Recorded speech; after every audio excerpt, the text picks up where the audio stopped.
Good evening, everybody. Welcome to MyGM. Hello, Lily. How's it going? Welcome to the stream. Hello, strange individual who is also here with me for some reason. It's me, Austin. I didn't invite you. I'm sad, Austin. Get out of my house. Bro, I'm not in your goddamn house. Get out of my house. I'm currently in Stoke. I'm nowhere near this man's house. Why is he capping? Why is this guy capping, bro? Man, what's this guy smoking? What the hell are you talking about? Anyway, let's get started on tonight's stream. Where we got shit to do here. We do. We got shit to sort out.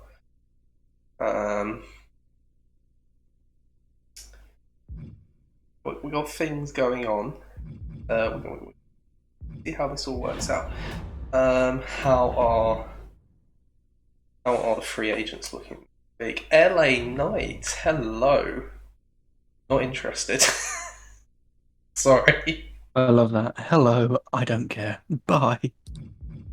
But The Miz as a specialist, rubs me the wrong way, but I also don't know what he'd be. I was going to say, I feel like that's quite a good description. He can work a fair few styles, can't he, the Miz?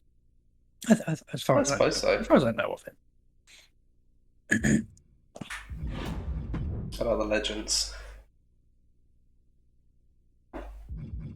Doink the fucking clown. Mad. Doink. Doink the clowny boy. Okay, right. Let's talk about the elephant in the room. You calling me fat? No. What the fuck? I was joking. You said elephant in the room. It wasn't a very good joke. I apologize. What the fuck? No. So this is the final show before the pay-per-view. Madge, we talked about this, but I'll say it as a reminder anyway. And I'm happy for some audience input on this. So the next pay-per-view is Clash of Champions in 1 week's time, and the gimmick of that pay-per-view is supposed to be that every title is defended. So, as much as I don't want to say this, because it would massively benefit me to do the opposite, to protect the artistic integrity of the pay-per-view, I suggest, and we've spoken about this already, but I'm happy to get your current thoughts on this, that we don't use the Veto Star or Veto Champ cards. I think, yeah, I'm happy to do that, because like you said, it respects the artistic integrity of this particular show. For every other show, I mean, apart from maybe one obvious candidate, all bets. Yeah. All bets. So yeah, I could use Veto Champ and the Veto Star this week to kind of try and mug him off, but I'm not going to. I'll mug myself off, probably. Don't worry about it. Oh, alas, my PC is telling me that the euro's value is currently going up for some reason. Damn! Don't get us started on PC. Oh, you know what, Bell? You know what, Mad? I need you to talk to chat for a moment, because I realised I didn't plug my laptop in, and if it dies midstream, that's bad. So I'm going to fix that. Okie doke. I'll tell you right now, the reason I jokingly said don't get us started on PCs is because me and Paper have been having some computer troubles, let's say. To put it more bluntly, our computers both fucking suck. They're awful. They're big, oversized bricks. Mine, the fan makes a loud noise. I think it's broken. It sounds like an asthmatic that's just been taken off of life support and is just desperately fighting for every breath. It genuinely, it's probably louder than I'm speaking right now. It's horrific. I have to turn off on noise suppression, or else the only sound that comes through my mic is just my laptop having crippling COPD from having smoked a pack of cigarettes a day for the past 30 years. That's what it sounds like. Honestly, God, it's horrific. It's awful. Awful. Oh dear, that's less than ideal. It is. Um, It I'm back, by the way. is. Hi guys. Hi, everybody. So what, Jimmy Uso is very popular for you, isn't he? And Rikishi as Yeah, well. he's popping off a little bit. That rivalry has popped off. You know, I'd argue that's been one of the better rivalries the whole series. Well, Seth Rollins and Drew McIntyre are so happy with life right now. Surprising, they haven't really got many dubs in that feud. It's really mostly been with Priest and Rollins. Sorry. Do not put Rhea Ripley in a match this week. Fuck you, Triple H. Let's make um. Let's start doing some stuff. PC is almost an adult and it's not as old as lads. Yeah, honestly, it might be Okay. I used to hit it when I played FIFA. That probably didn't help. Oh, that probably didn't Definitely help. didn't help. Okay. Definitely did.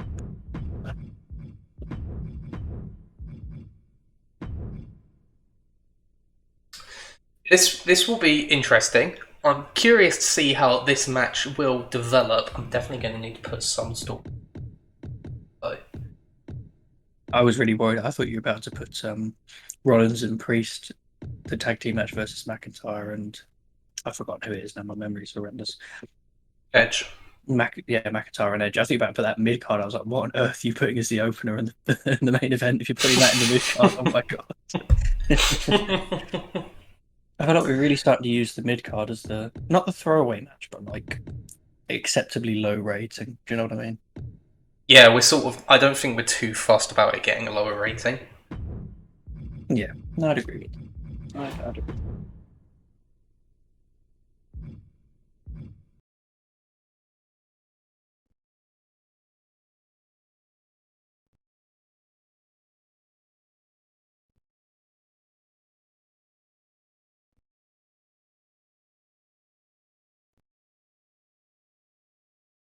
Hmm.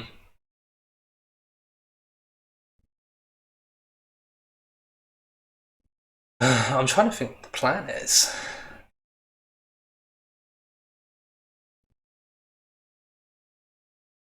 The answer is I don't know, Jeff.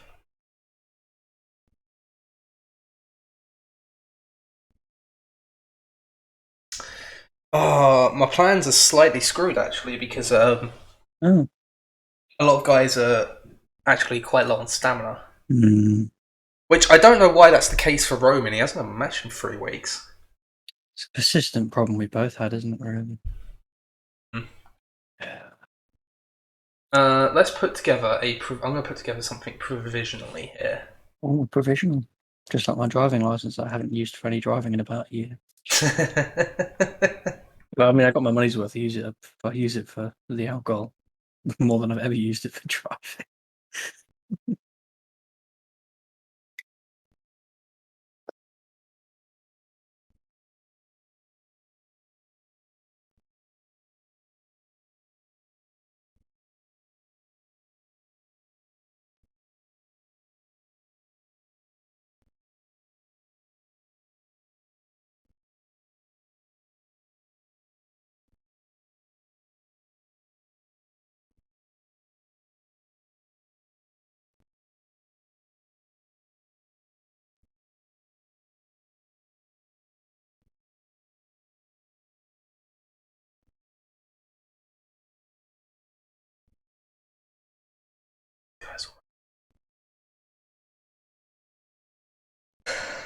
Never thought I'd hear that whispered over the Discord.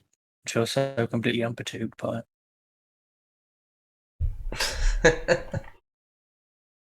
I want to have Reigns call out Orton. I know that for a fact.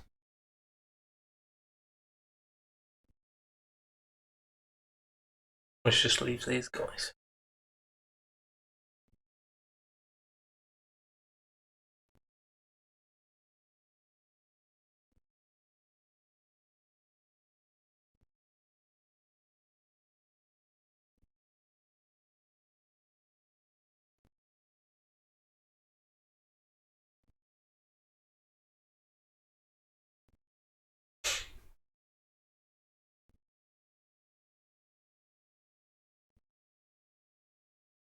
I think that works.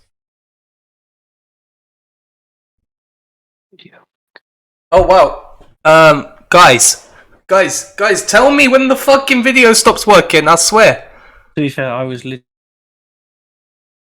looking at it, and so completely mentally drained right now. I literally just twigged. Wait, the image hasn't moved for all this time.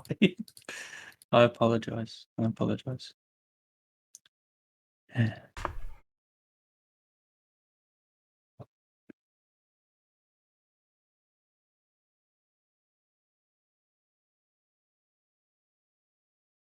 Madge, think of commentary whilst I fix this. Oh no. I don't know what to say. I put him on the spot. He's panicking. I have nothing original to say. So, in chat, Lily, most disappointing game you've ever played and why, and then I will try and figure out what mine is. Although I haven't played many disappointing games, but I'll probably be able to think. I think I know where this is going. I haven't twigged it yet, so hopefully I don't twig it until Lily gives me the answer, because that would make it more interesting for me. Oh, actually, I know what my answer is. I'll give it after Lily's given her answer.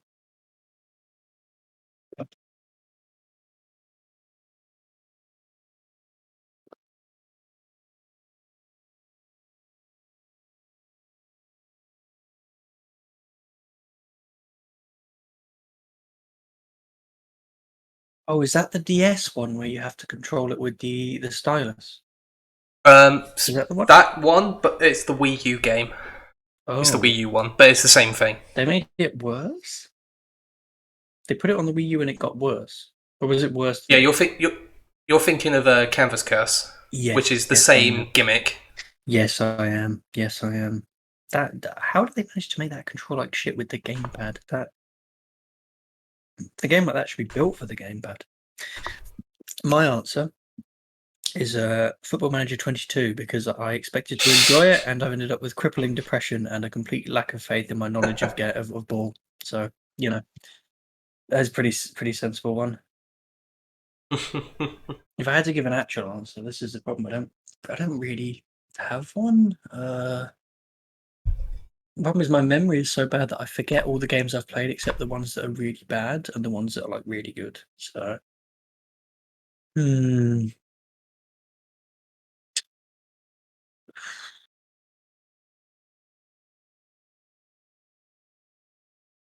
thing is, disappointing doesn't inherently mean bad. yeah, it just means it wasn't up to expectations. But I'm still thinking of that. Three Mars Bus and Mauer. It was supposed to be two, but whoever it was chucked one in out of pity. 3 Mars bar though, I'll take it. I'm not going to complain. I feel like a possible contender for this in the future could be Yakuza 7 because that's the one where they changed the really good combat system to turn-based RPG, which doesn't mean I'm going to hate it. It just means I could get to it and find the change really underwhelming. But apparently But you haven't played it, so I haven't played it, and apparently it's a very good game anyway. So the problem is I really can't think of anything. I'm not going to answer this question because everyone's sick of me talking about my same 5 points over and over again. So. Actually, Joe, I know what it is. Super Mario World. I didn't really like it that much. Yeah. Oh my god, you're gonna be murdered. I know. I'm going to get literally crucified. I actually don't really care, but you will be. Be murdered. I thought you would be the one who was murdering me. So I'll take the delay. Honestly, I played it and I was like, it's fun, but I've been hyped up so much for me that I don't think it was ever going to meet the expectations, especially when I'm not a massive 2D platformer guy. I think it's one of those that was way more impressive and fun and cool when it came out originally than it is now. Yeah. I actually think Super Mario Bros. 3 is the better game. I think between those Super two. Mario Bros. 3 might be the most underrated 2D platform ever. Serious contender. And that's saying a lot because it gets a lot of praise. It does, but like it's one of the least talked about classic Mario games.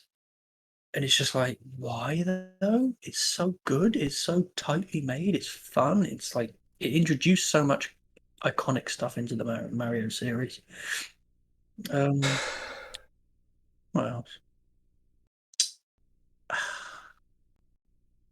My problem is that I don't have a lot of game series I'm absolutely hugely invested in.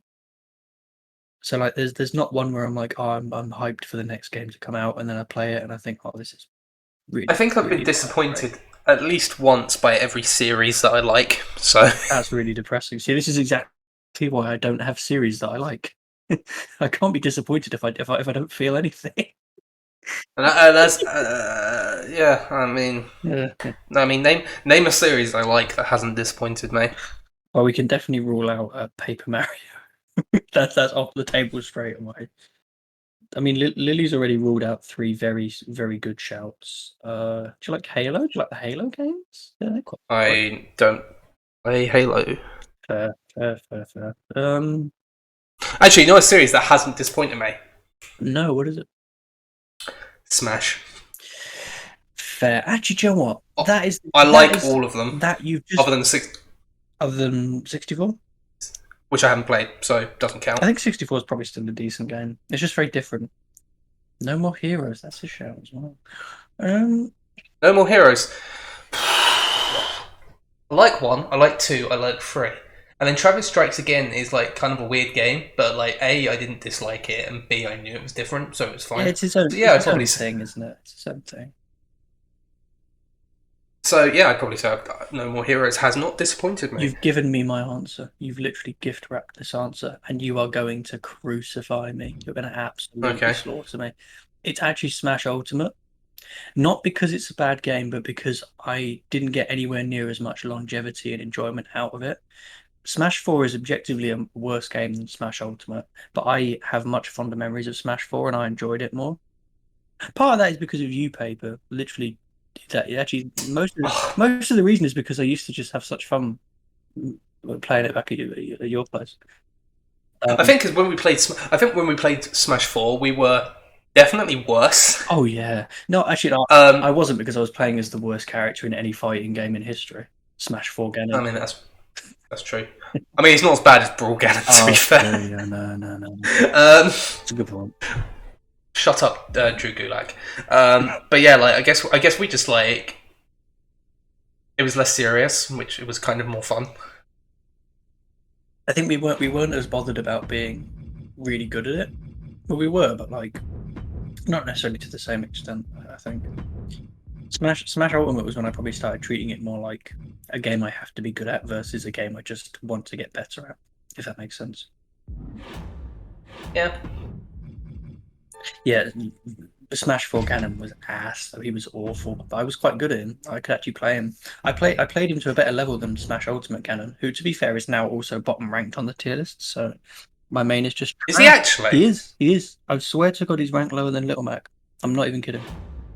I haven't paid attention for years, to be honest, so I'll take your word for it. I think it's because his recovery is dreadful. I mean, it always has been. Yeah, I mean, it's not as bad as Little Mac's, but I don't really know how he's ranked lower than Little Mac. Little Mac is unplayably bad, but you know, it's sad, but I'm sure there's probably some reason for it or something.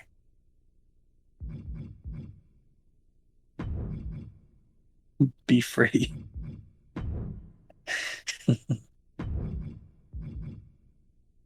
The thing is, Lily, I am bad at video games. If you want to know more about that, ask Paper about my career at Burnley. see my resume. The worst thing is that it was objectively better than my career at Wolves. I know. And I still have a job. I know. I didn't even get sacked because of the wage budget. I got sacked. I won't go into too much detail because this won't make any sense to anyone besides me and Paper. I didn't even get sacked because of the wage budget. I got sacked because we were playing badly, but we were 3 points off safety. Well, I've moved on to bigger and massively better things, and I'm still mildly depressed about it. I hope I relegate them at the end of the season. That's all I'm saying. That's the aim now. Finish top 4, relegate Burnley on the final day. That'd be class. Absolute class.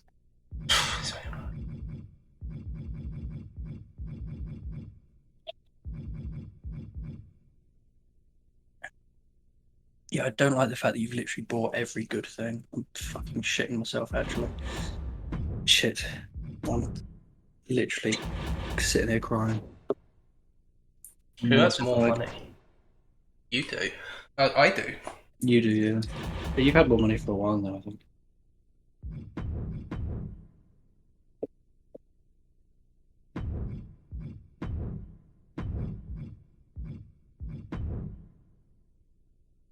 Do I go with this and leave myself with 15 grand? But you won't end up with 15 grand, though. But, I mean, think about it. I did the same thing last week, didn't I? How much money do I have now? If I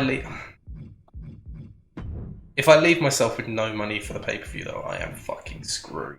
I don't think you are, because you won't end up with. That's what I'm saying. You won't end up with no money. You won't. Because think about it. I'm saying I did that last week, and I've still got money in the bank. I'm not going to, and not for the reason that you think. Okay. I'm going to leave myself with a bit of cash here. Okay. And I actually think this is the card I'm going to go with. Fair. Let's do it. Fair. Hey Madge, Shawn Michaels here. I don't know if you knew this, but I love being in a certain match. The one and only tables. Nobody does that better than me. Wait, is he fucking shit? Is he taking the fucking piss? He's actually going to ask me. Not only do I love it, but the WWE Universe loves watching me in it. You're fucking I think lying. if you book me in one, you'll see that I wasn't wrong. Shawn Michaels, stop fucking capping. Swear to God. Say psych right fucking now. Right now. I swear to fucking God, bro. Tables, I had no idea you loved being in those matches, but you got it. I'll book you in one in the next 2 weeks, so that's either tonight or at the pay-per-view. I'll do that. Fuck, I'll do that. Why not? Yeah, why not? Why not? I won't let you down. I'll put on a match that'll be a candidate for match of the year. Watch. I don't think you will. I don't think you will. Mansoor, look, Braun has been handing me nothing but fat, juicy L's. Isn't there someone else on the roster you can match me up against for a change? You had me This going. is the perfect... You had me going. You really had me going. I thought... if you'd have actually said fat juicy L's, I would have pissed myself laughing. This makes perfect sense because he actually got fucking decimated last week. Oh, do you know what the thing is? He's literally. I was going to give him another chance to beat Strowman probably this week or next week. The problem is he's going to want to do it this week, isn't he? Mm-hmm. It's just not very good timing because he's asking me to do it with someone else. I don't even think I have any other giants on the roster. Anyway, I can't afford to be. I don't want to hurt his morale, and he has been. He's been very good for me. Like he hasn't complained when he's not been. He's been on the sidelines and whatnot. But I don't know. It's very very inopportune timing. To be honest, like if this was any other time, I would consider it. But it's a week before the pay-per-view, so. And I already had a mid-card match planned for this week. Did the audience have any input? Because I'm really not sure what to do with this.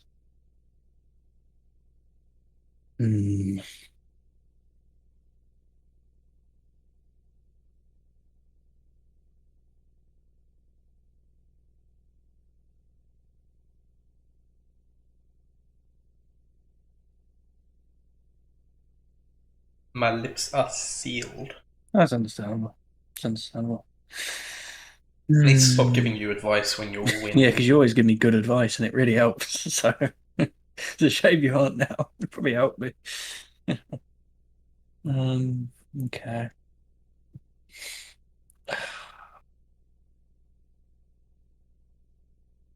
Well, I was trying to think who would even be available. Who would even be available for him? I'm trying to think who would actually be available for him to wrestle. I actually don't know. There is a match I would like to do on paper here, which I'd be very interested to see. I don't like that. So, do you know what? It goes against literally all of my instincts, but fuck it, I'll do it. I've got to take more risks. I'll give Manny his match. Okay, I can do that. Is that your answer? Yes, that's my answer. That's my answer. Yeah, that's, Thanks. It's just what I need to get my head back in the game. bro. I was gonna give him another chance against Strowman, and I was gonna try and set him up for the win, but he's ruined that by asking for a completely meaningless match a week before the pay per view. You But fuck, you fucking dummy. bro, I don't know what can I do. What can I do? I can't keep pissing off my own wrestlers. Okay, Joe, I'll book the mid card match now because I've got to. Can you just check in the journal actually whether it has to be? I mean, if it's 2 weeks, I'm not doing it at the pay per view. Um. When whatever his next match is, Oh, so it doesn't have to be this week. it doesn't have to be this week. But if you plan to Okay. have him on the pay per view, it will need to be tonight. I assume, because I Well, assume you'd have him face Strowman. if he's on the pay per view, yeah, it would be most likely be Strowman. Oh God, I have so many contracts expiring. I've Enjoy. got no fucking money. I got nothing left. Um. Okay. Well. Oh, God! What? Oh, it's worse than you think it is. Oh no, really? Yeah, you've got one, two, three, four, one, two, three, four, five contracts in the next 3 weeks. To be fair, yeah, that is pretty fucking horrific. But at least if it's in 3 weeks, I can save money. Like I can make sure I have a bit of money available. Do you know what I mean? Right. Um, I mean, I'm probably going to have to wait at least until next week to get any of the new logistics stuff, or maybe I just get one thing this week and then one thing next week. I don't know. I'll have to think about that. Can I check the power cards, please? Yep.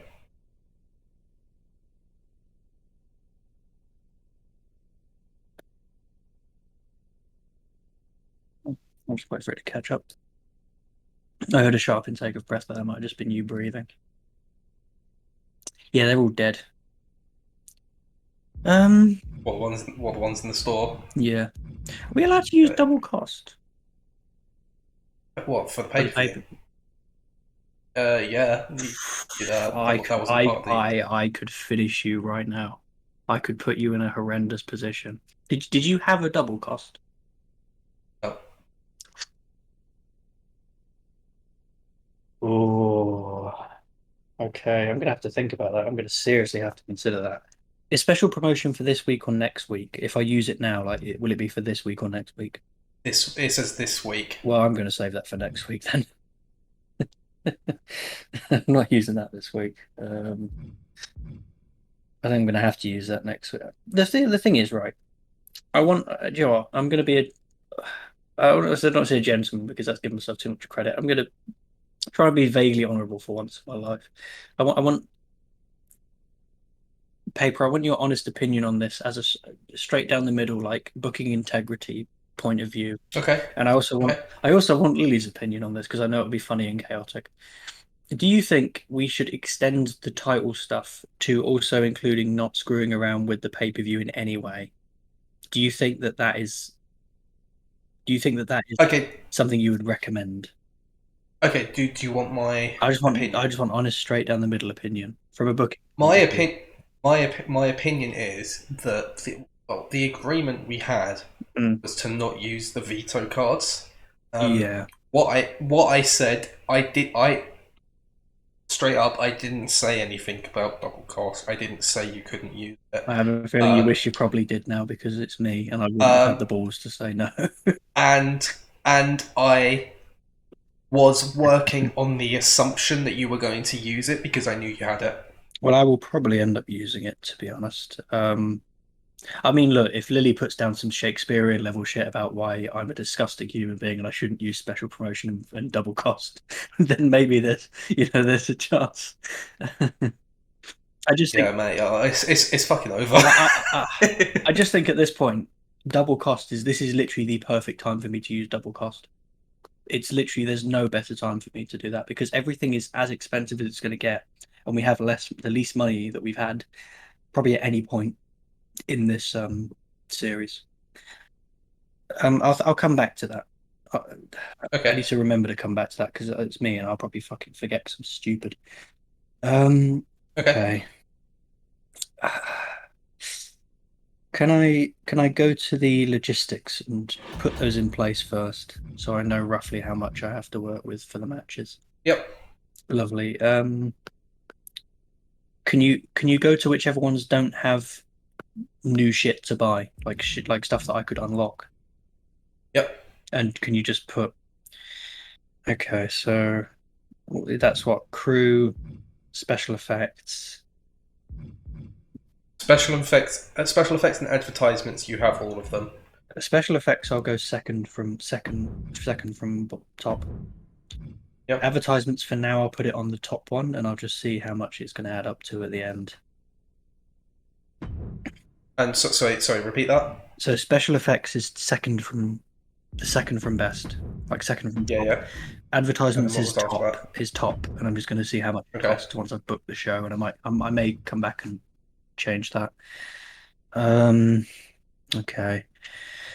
Uh, crew, crew. I think I don't feel the pressing need to buy that now. I'll consider it next week. Crew will just be second from top again, as well. As in second from top. So like the top one that Yeah, the you top one have. that I have. Yeah, sorry, should have said Okay. that. The top Okay. one that I have. Now arena. Yeah, this is where it becomes a bit of a dilemma because it's already at what 135. It's not as bad as I thought it might be. So that gives me about 300k to play around with. How much is it to purchase the best arena? I think it's 150. Yeah. Did you use the best arena this week? No. Which one did you use? I used the one down. I'm going to use that and stick with it for now. In that case, I could just fuck with you and be like, I used the Thunderdome, but like, it, you it was on could, screen. you couldn't. To be It was on fair, screen. If you in a if you karmic really sort of wanted way, I to, probably deserve it. In a deep way, I probably if deserve no, but like even if you wanted to, you could go onto Twitch and like go back through the video to find it. Oh God, mate, I don't have that kind of work ethic. As much as I'd love to, I don't have that sort of work ethic. Yeah, but I'm saying like you could I could theoretically. So theoretically, it is true. I'll book the match now. So Joe, I'm probably just. I need to figure out in advance what I'm going to do with Manny now, because if I want to have him face Strowman at the pay-per-view, which is a possibility, because you know it would probably draw quite well. I need to have him. I need to have him in action tonight.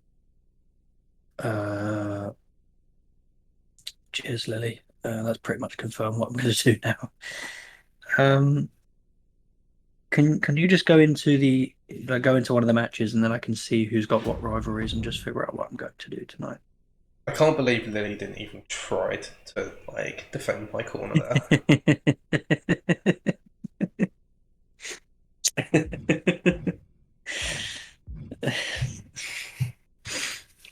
Okay. Good Lord, Bret Hart, who's trapped in a dodgy marriage angle, is one of my most popular wrestlers. Guys, okay. I'm just thinking about what I'm actually going to do here. Okay, guys, not gonna lie. Okay. So I've got one, two, three, four, five. Okay, I've got one, two, three, four, five, six big rivalries, I think. Okay.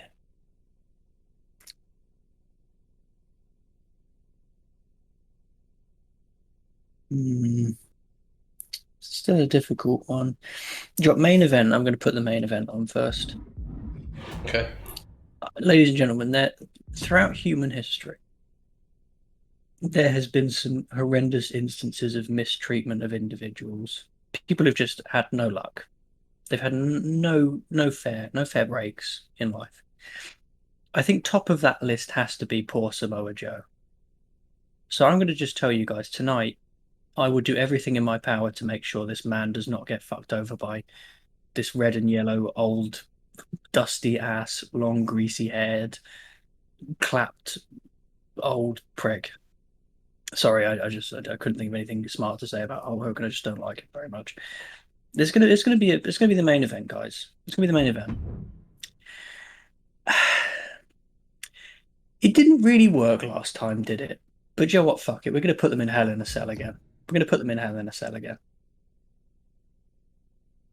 We're gonna put them in Hell in a Cell again. Yep.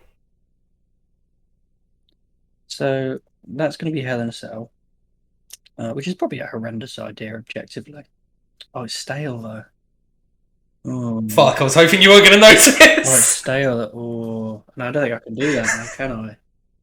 Oh, I was really hoping you Clearly, weren't going to clearly notice. have to do that at the pay-per-view then. Honestly, I feel like you're going to win this week because I'm not going to be able to put on a particularly good show this week because so many of my rivalries need to be saved for My pay-per-view. God, that has saved my bacon right there. It's saved my bacon, but not really that much. Um, you say that, but Hulk Hogan versus Samoa Joe has not actually done that well ratings wise. Like they were at level 4 and they got a 3.5 last week, didn't they? Yeah, but I don't have any level 4 True, week, true. so. Okay, Joe, what? We're gonna do the mid card match, and yeah, we're gonna do the mid card match, and uh, I had two ideas for what I was gonna give Manny because I do want him to face Braun at the pay per view if I can manage to book that. I think I had kind of two ideas for what possible match I wanted him to have. Um, there's two very interesting matches on here that you could have with somebody. Can you just scroll all the way down for me? Or once you pick pop Manny in there, and then just scroll all the way down, and so I can just have a look at look at these two guys. Hmm.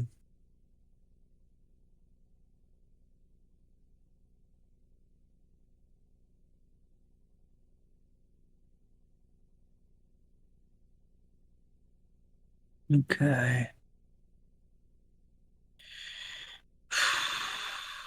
Hmm. You know what? This match is going to absolutely fucking bomb. It's going to suck.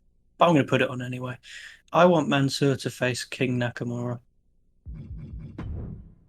Okay. I want Mansoor to face King Nakamura. Um, there's a few options as to what I could do here. I'll put the promos on first because there are some rivalries I want to get. Is there anything you want me to do here? TLC, please. I want to make it a TLC match. Okay. And then there's a hope that it might not be absolute drizzling shit. So I'll put that as a TLC match. Hmm. This is where it gets complicated because I kind of have to balance what rivalry I want to put on now and what I want to leave until the pay per view. I'll do the promos first. I would like Cactus Jack to cut a promo on Sheamus. Done, mate. Thank you very much. I would also like. Can you check the level of the rivalry between Alexa Bliss and Becky Lynch, please? It's level 4. It's level It's 4. level four. I was Okay, looking at that it's earlier. level 4. Well, besides that, I mean, so let me just check my rivalries. I Yeah, want to so. do. I definitely want to do a call out promo. Um, what other rivalries do I have that need bumping up?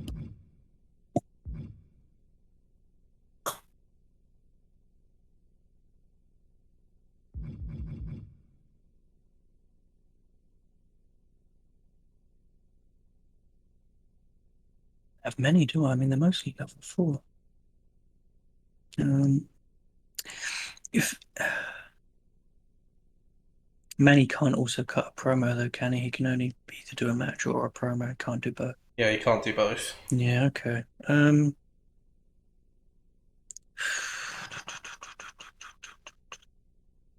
Which as the opener, we'll have AJ and Brett again.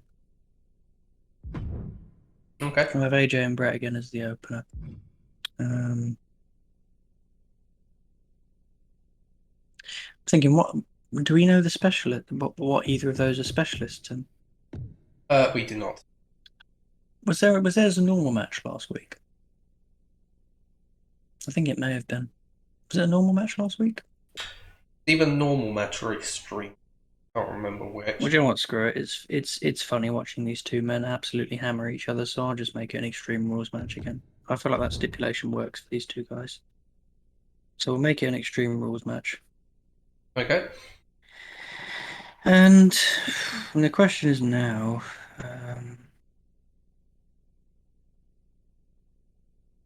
what do I do with the main event? Jesus, this is not an easy decision to make. Um,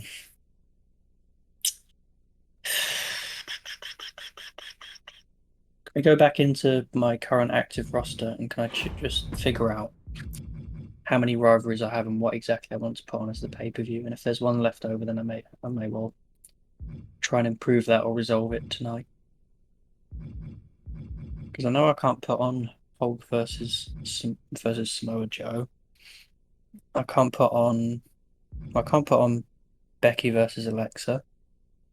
I can't put on Sheamus v Cactus. And I don't want to put on Mansoor versus do you know what? Fuck it. Shawn Michaels wanted his tables match, didn't he? He Because did. I've got four other rivalries. I'm just figuring this out. Lynch v Asuka, that's one. Joe versus Hogan is another one. Strowman versus Mansoor is another one. And um what's the name of it? What's the bloody name? The other one is there is another one. I've just forgot the name of it. Hogan versus Joe, Bliss versus Lynch, Sheamus versus Jack, and Strowman versus Mansoor. So that's four. We get four matches at the pay-per-view, right? Yes. Brilliant. Okay, yep. I'm going to put on as my main event a tables match between Ric Flair and Shawn Michaels, please. I was hoping you wouldn't do this. Well, I was hoping I probably wouldn't have to do this either, but fuck it. They're here, they're alive. There's four other rivalries. It works. Okay. Now, for my next trick or next promo, I'm sort of thinking because Oh, fuck. Pacing's guaranteed to work on this show as well. it has to, has to, It has to. has to. I think, yeah, I think if any match is going to like, if any match Shit is, bed is the mid card. yeah, and if any match is going to slap on that main event, on that, this show is going to be the main event. So promo, can you just go into my current active roster and I can check if anyone's popularity needs bumping up out of the rivalries that I have? Because I did consider having Braun cut a promo on Manny, but his stamina's not very good. So I'm a little wary because if he doesn't get over 40 stamina, there's a real risk he might get injured. Sheamus and Cactus are already in a promo. Whose popularity needs bumping up? Who's in a rivalry at the moment? Okay. There's a few options here. It depends on whether I want to prepare for the pay-per-view or whether I want to try and have stuff still going on afterwards. Because that could end up being a bit of an issue.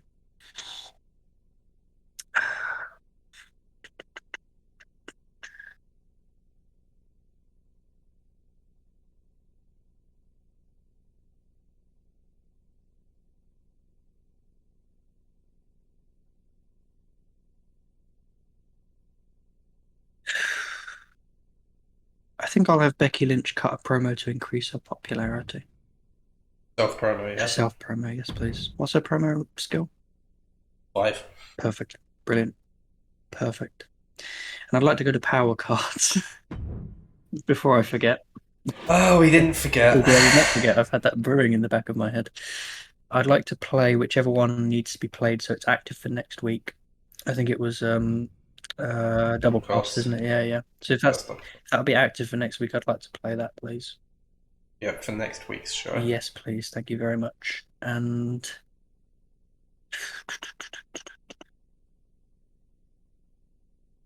yeah, You happy for me to confirm that? yes, definitely. Thank you.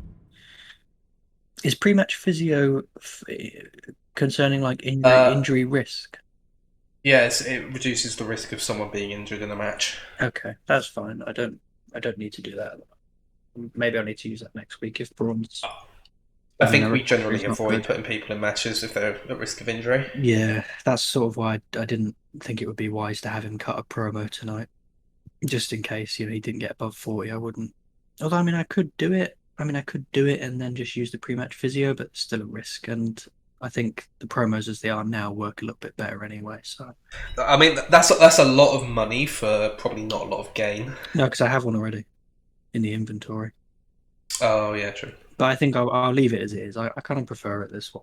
This way, I feel like I'm probably giving Paper a bit of unnecessary hope that I don't want to give him here. But like, the only thing for me is that I've put a lot in this pay-per-view, which means I should have a good chance of having a good show. But I don't have a lot going on Yeah. afterwards, especially if all my rivalries end at the pay-per-view.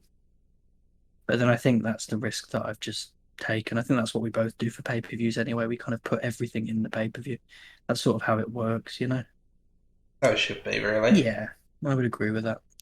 At least I'm still going to have popular wrestlers who I can put into other programs. So, can you just check how much buying the really good stadium is for me? Just so I can. It's 150. I'm going to leave it for now. I'm going to leave it for now. I'm not in desperate Okay. need of it. Uh, do not want to quit. Please do not. I've booked a vaguely okay show. Please let me have this. Okay. Was there anything else? I don't need to play the retention one. Can you just check that? That is definitely for the week. It says this week. Okay, It says that's fine. But if it says ensures that you'll retain most of your fans this week. that's fine, Okay. I'm going to play that next week then. Thank you. I think that's I can't believe you've had two of those cards and I've had fucking none. yeah. Honestly, the game has fucked you over big time, a fair few times. Um,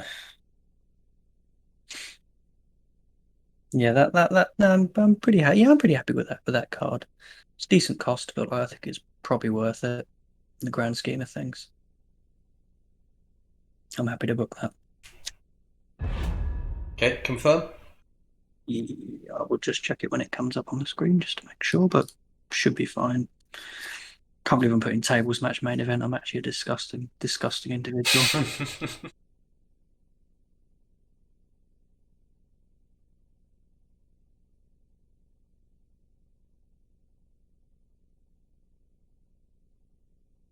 Yep, I'm happy to book that. Let's go.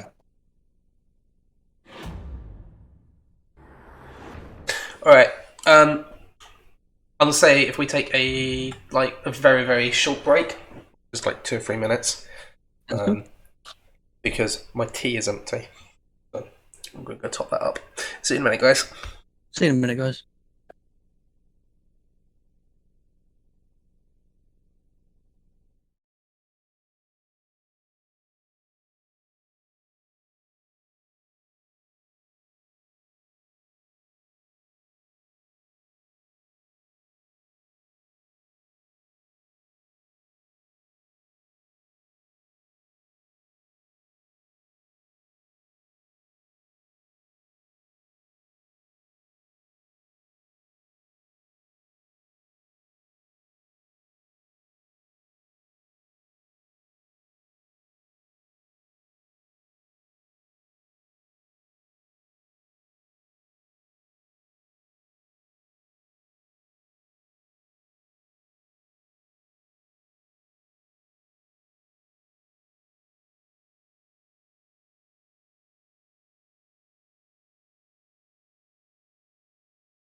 Okay, we're back, and we're going to jump straight into the action with a budding rivalry from the last few weeks as Peyton Royce and Mandy Rose go at it again. It is 2-0 for the upstart Peyton Royce. Can she make it a hat trick of victories over the Golden Goddess tonight? Yep. In an ironic turn of events, Peyton Royce has been a thorn in the side of Mandy Rose, you might say. She cannot seem to get the better of her. This, ladies and gentlemen, tells us one absolutely true, completely categorical fact in the world of modern professional wrestling. If you run over a rose with a Rolls Royce, it will die. I am available for life advice and extra bits of wisdom at any time, guys. You know, when you put it like that, it all makes a lot more sense. Yeah, it all starts to come together. So that meme of the guy who has like 50 bits of paper around him and his hair's all tousled and he's like drawn links between all the bits. It's that meme in real life.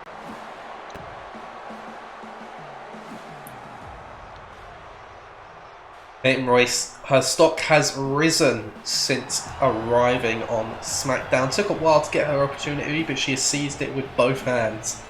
And she is on an upwards trajectory on SmackDown. Meanwhile, someone whose stock is falling like a stone. Mandy Rose. Stone Rose, that's crazy. I think that's the name of a band or something. But if it is the name of a band, the music that has been playing in the as a soundtrack to Mandy Rose's professional career has been discordant, disharmonic, and very, very unpleasant to hear, not least of all for Mandy Rose herself. I get the feeling you don't like Mandy Rose. You know, previously I really didn't like Mandy Rose. If you asked me what I thought of her, I would have told you that she looked like a poorly wrapped present. She couldn't wrestle. The pink on her uniform hurts my eyes and makes me feel like the opposite of colourblind, whatever that is. At this point, I feel like last week she put in a very creditable performance against someone who, in Peyton Royce, is clearly extremely talented. Who, I mean, has an undoubted level of ability and could go and do massive, massive things in women's wrestling. I almost feel a bit sorry for her. She just seems out of sorts, and she just hasn't been getting any luck in that ring. You know, Peyton Royce has her number, doesn't even really begin to cover it, does it? You know, she's absolutely dominated it these last two contests. So it'd be fascinating to see what happens this week.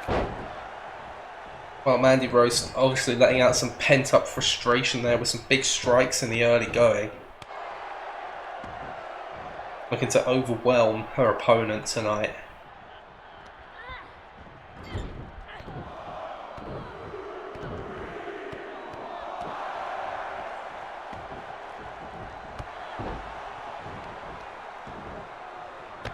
Mandy Rose taking clear control in the early going. Yep. A lot of that, like you said, seems to be from pent-up rage and anger. She's just letting it out, but you wonder, a strategy like that can very rarely last long because you eventually run out of steam and you run out of hatred. Once those reserves are, spent and used up for Mandy Rose, you do wonder whether Peyton Royce is going to come roaring back into this contest. Or maybe it'll evolve in a way that we can't predict. You never know. You never know. For all these comments, Mandy Rose just completely decimating Peyton Royce to this point. It is quite something, I have to say. That's not how I expected this match to start. I didn't expect it to go that way either, but fair play to Mandy Rose. She has proven me wrong in the past couple of weeks. What? The way she's... Oh my goodness. Mandy Rose with a Macho Man elbow to the outside of the ring! What the fuck? And where has this confidence come from Mandy Rose? Where has she got the ability to be pulling off moves like that so smoothly? Fair play to her. She is absolutely killing it right now. I didn't expect this. When this match was on the card tonight, I did not expect to see this from Mandy Rose. Wow. Peyton Royce has offered nothing in this contest. Oh, but hang on a second. That classic downfall of Mandy Rose, the overconfidence starting to shift.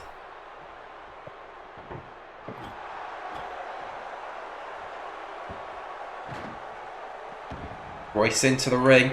And Rose with that devastating running knee. Royce might be out.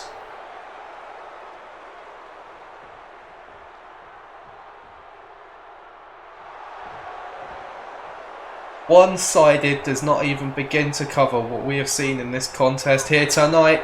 Rose was looking for the angel rings, and Royce chooses now of all times to get back into the contest with that spinning leg lariat, and Rose is out for one maneuver.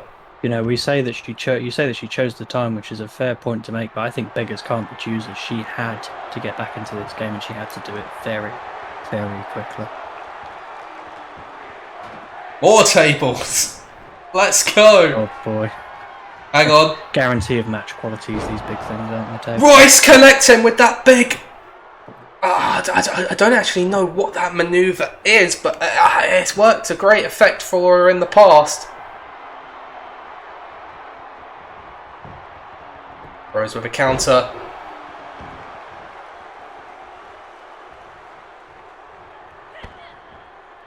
Looking for a powerbomb here. And Mandy Rose with a dominant victory to open up SmackDown. Wow. Was it all beginner's luck for Peyton Royce? Have the wheels come off of this bandwagon?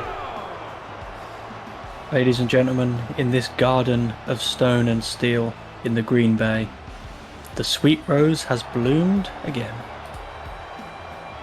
And we know there's beauty beneath her thorns, but there is plenty of skill and plenty of brains, judging by that performance. She absolutely had her way with Peyton Royce. I mean, I've heard of tables getting turned.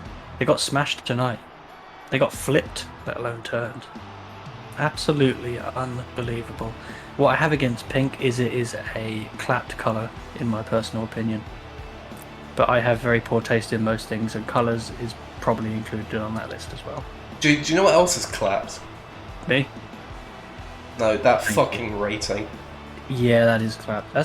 See, this is what I don't get. Like, it just feels like sometimes you get a rivalry up to a really good level, and you're putting on a good stipulation match. Like that's at least 3 stars. Like, come on, it's 3.5, isn't it? Like, it's not 2.5 star match. Like, come on.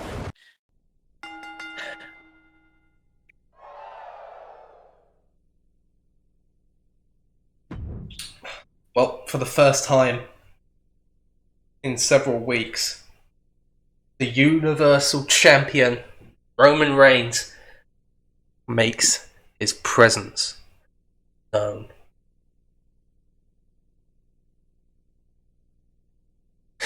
Makes his way to the ring, surrounded by the bloodline, Jimmy Uso and Rikishi accompanying him to the ring, a tribal chief leading them. Roman picks up the microphone.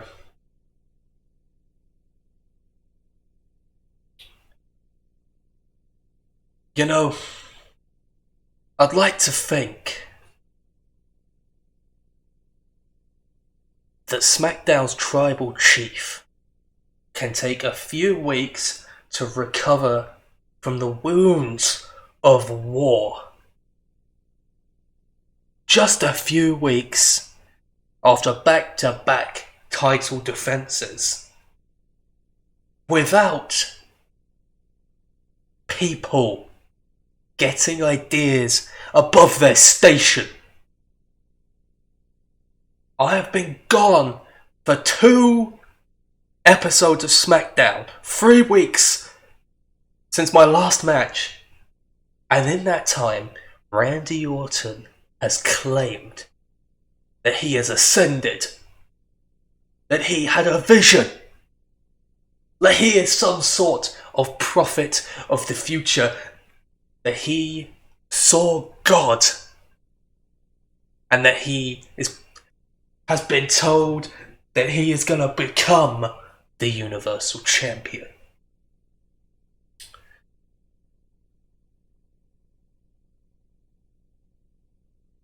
Truly, I cannot leave this show for a moment. I cannot allow the inmates to run the asylum.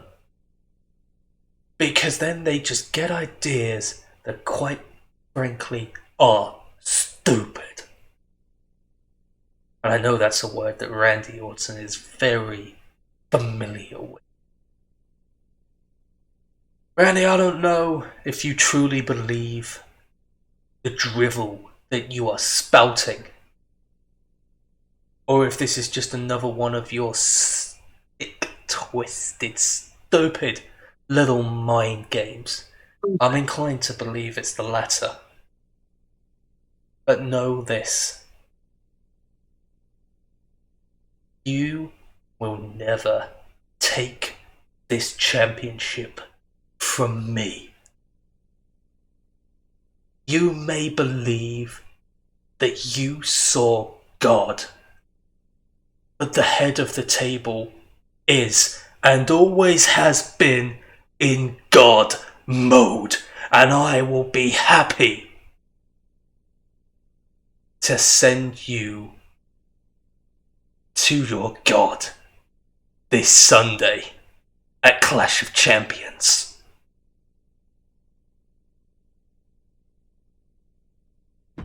Yo, that was fucking cold, bro.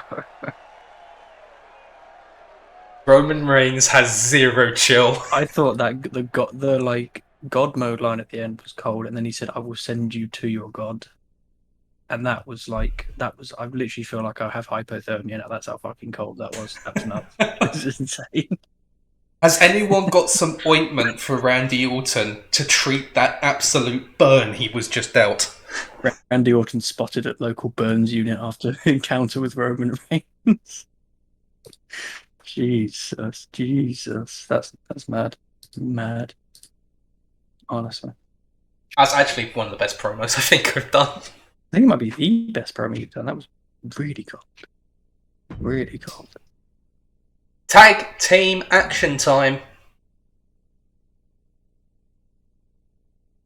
Sasha Banks and Liv Morgan have both been away from TV for a while, but they're going to be teaming up with champion and challenger Rhea Ripley, teaming with Sasha Banks to take on Liv Morgan and the SmackDown Women's Champion Bianca Belair just days before the Clash of Champions pay-per-view. Hey, Gudgeon, how's it going? He's here. Incredible. Madge, can I get your thoughts on both this match and the overall situation with the SmackDown Women's Championship? The overall situation with the SmackDown Women's Championship, I mean, I feel like I'm not best placed to comment on that because I have the memory of a 99-year-old who is also happens to be a goldfish.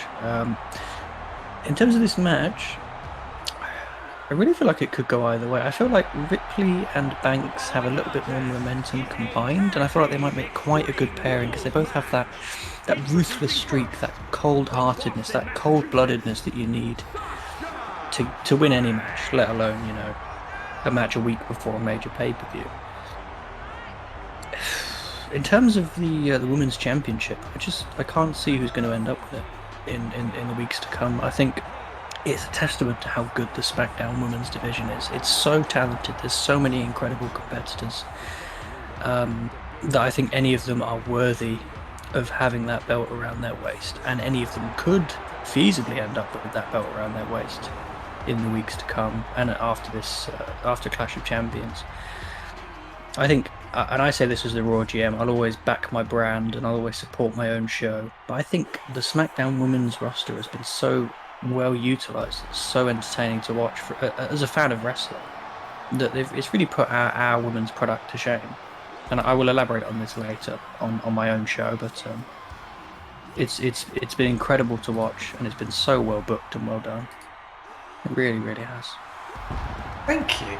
No, I'm being really genuine, honestly. I take the dubs where I can get them, because I'm not getting them in the fucking game, I'll tell you that much.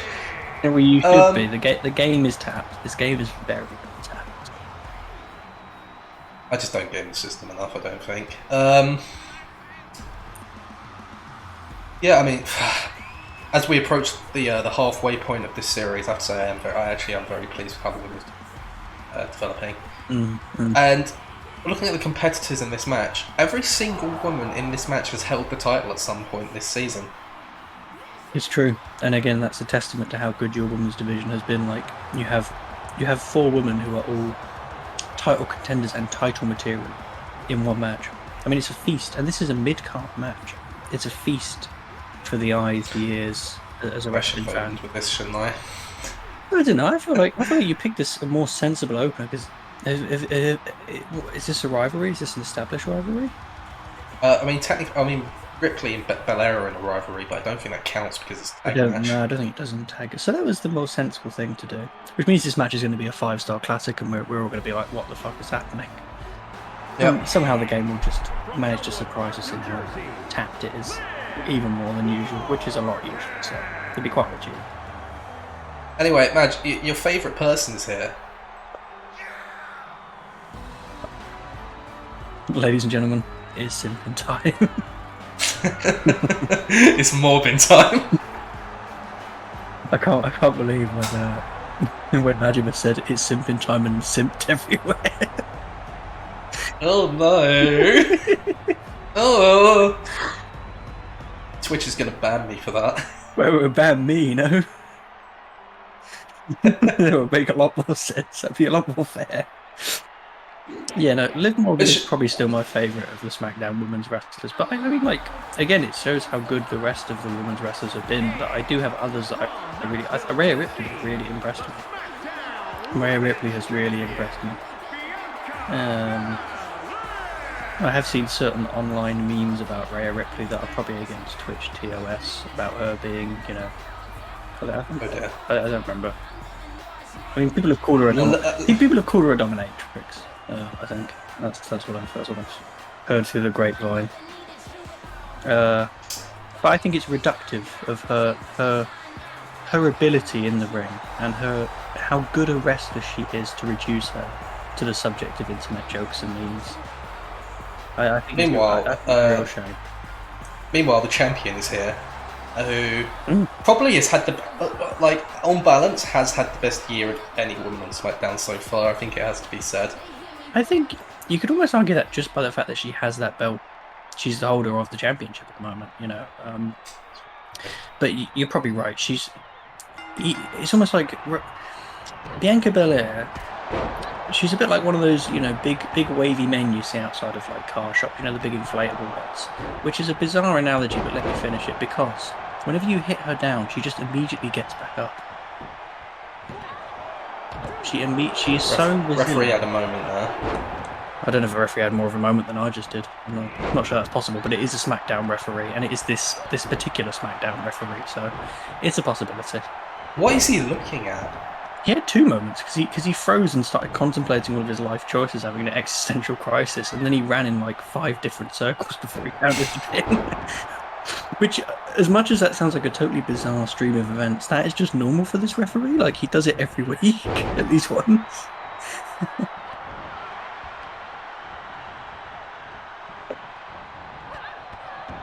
Gudgeon, the fighting has gone very good.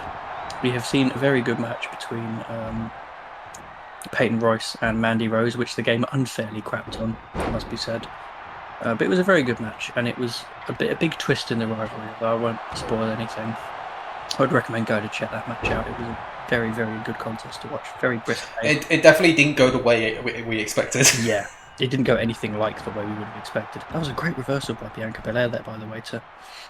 I think it looked like a power bomb from Rhea Ripley that was turned into sort of an arm drag, I believe. What she was going for. Rhea Ripley looking for the Riptide. Could be an early end to this match as she gets it. No. It's going to take more than that to put Belair down. To be fair, when I saw how Liv Morgan and Sasha Banks were going at it on the outside, I thought that could well be the end. But no. I thought that as well, to be fair. And the referee did delay his count as well. I mean, you wonder if that could have been enough to make the difference and win the match. If this get the fuck out of here, Byron Saxton. If this bald-headed prick had been able to count to 3, but that is beyond the capability of our referees on SmackDown and Raw, sadly. Between the two shows, we hired precisely 0 competent officials. They're the kind of people who would unionize and ask for a pay cut. Sasha and Liv Morgan are also having a moment. Oof! What a power slam!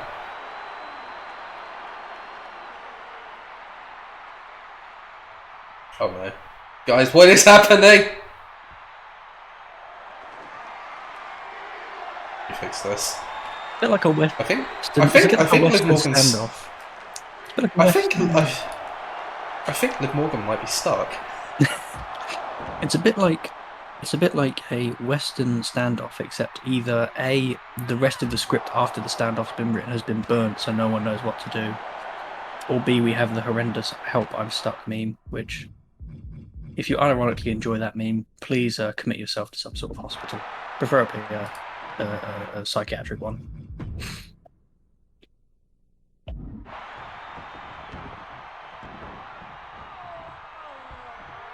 Get the fuck out! Oh no! Oh god! What has happened? Liv Morgan is stuck in the crowd, and she's beating the shit out of Rhea Ripley somehow. I think you were about to say she's beating a shit out of somebody in the crowd. Oh my god, what is happening? Someone make it stop! What are they doing? I've just seen the Liv Morgan thing in the crowd. She didn't even fully go over the barricade. She just sort of stood in place. Bianca's gonna save this. Don't worry, guys. Bianca's gonna save it with powerbomb. There we go. Who said 2K22 can't be as glitchy as the last year's one when it wants to be? Huh? Exactly. Who said that? There are 3 certainties in life: death, taxes, and tag matches in WWE games do not work. Excuse me, did you say tags? I think you got it confused with the other word that begins with T. Tapped? Well, they're all tapped. That's not a match type, that's just all of them. That's all the matches. I was thinking more Spike, get the tables. Actually, the tagline for this entire series should be Spike, don't get the tables. Sasha Banks is done with this. She does not give a fuck anymore. Look at her. Well, Bianca Belair was just trying to get something out from under the ring there, and Rhea Ripley just broke her back with like what appeared to be a claymore. A claymore for people who are tall. Hang on, Riptide through the table while Sasha Banks is shadowboxing.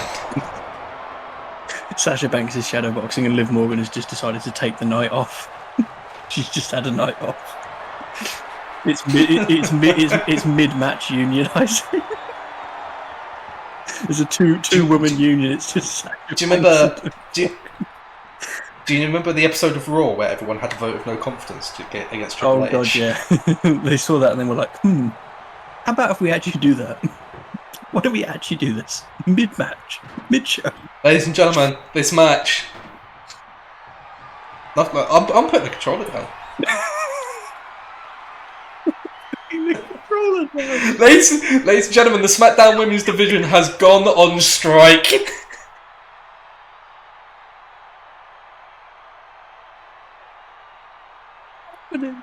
What's happening?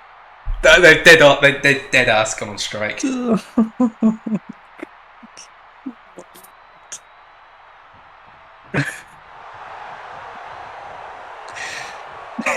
I'm just watching footage of 5 people, including the ref, just stood around doing nothing. Liv Morgan stretching over the barricade. Like, what are you stretching for? You've been there for like the past 30 minutes. What are you going to do? Oh my god. Why is the ref doing the Jar slide?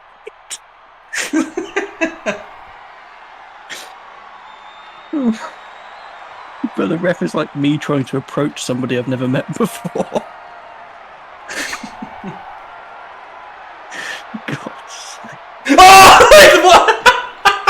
Oh no. Bianca Belair playing the fucking long game there. Oh no.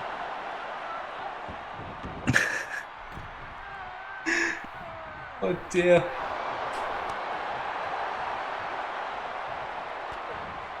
This game is hideously tapped, you know. To be fair, Bianca Belair was just waiting for someone to do something. She must have been like the most. She must have been like the most eagerly received chair shot in history. It's like finally someone's going to fucking do something. Ooh. This is just Extreme Rules, isn't it? Yeah. If this was a tables match, I feel like the ref would have fallen through the table and had like a comatose episode and given somebody the match, like anybody.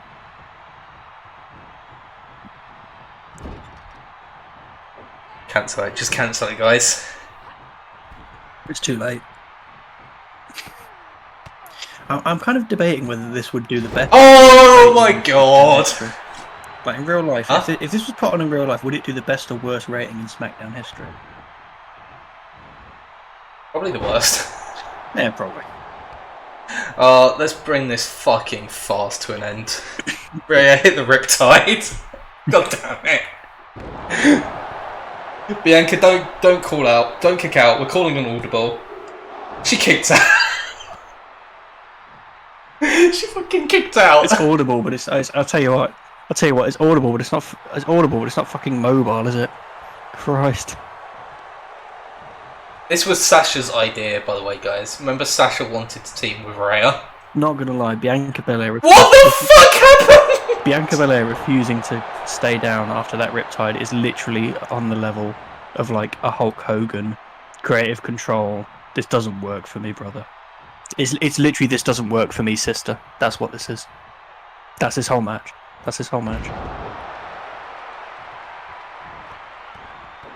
You know what? This would have been a really cool thing to have happened with Liv Morgan getting stuck in the crowd if Sasha and Rhea just double teamed Bianca.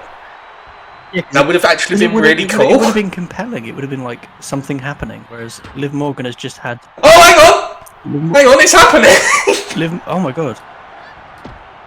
Go on, Sasha! Yes, spear into the table, into the ladder. Finally, the collection of moments is complete. We have literally all had the moment.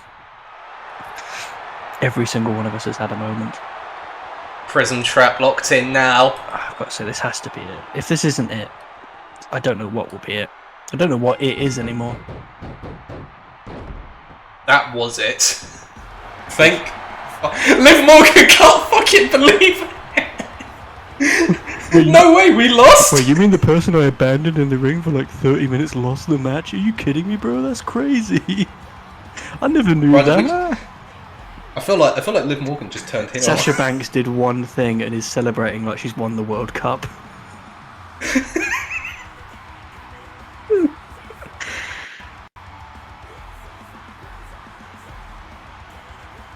That was a certified Raw moment. I genuinely think if I was there, I would be doing investigations on Liv Morgan to check if she's had a fucking absence seizure. Oh, I'm sure you'd be investigating Liv Morgan, wouldn't you? Oh, okay.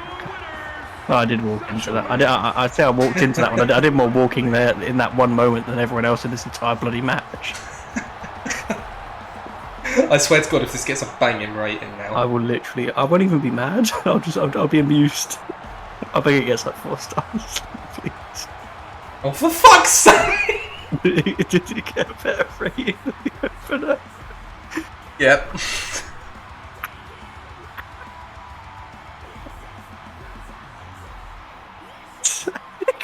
Oh. I didn't even want a rivalry as well, that's the worst part. What is this game, bro? We get rivalries when we don't want them, and we don't get them when we do want them. It's ridiculous. What is happening with this bloody video game, lad? Honest to God. Oh, lordy. Kevin Owens storms down to the ring. And he picks up a microphone. I don't know what the fuck I just saw. Like, brother, what the fuck just happened, man? But that's not what I'm here for when it comes to wrestling. We come here to watch a fight, not a travesty like that. So I'm just going to get straight to the point because everyone's time has already been wasted. Too much. Pete Dunne, you and me, one-on-one. I want a proper old school fight anytime, anywhere. Simple as that. And he just chucks a microphone to the ground and walks off. Because he's fucking done with this show. He's going to tear up his contract in a minute. He's not having it anymore. Sure, he's not built like Samoa Joe. Man takes 1 L and he's crying. Imagine being on Raw. He'd have quit 5 years ago. He would have quit before he signed the contract. I mean, it worked. Fair play. I mean, it was to the point. It was pretty good to watch. Fair play to him. Fair play. Main event time. TLC rules. Back and forth constantly in this saga, as once again Keith Lee and Ricochet will be teaming up to take on the Bloodline.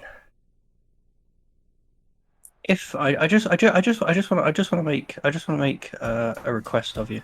One quick request. Mm-hmm. Can you please transplant Roman Reigns, Rikishi, and Jimmy Uso into like Croydonized from ends versions of themselves and call them the Bloodline, please?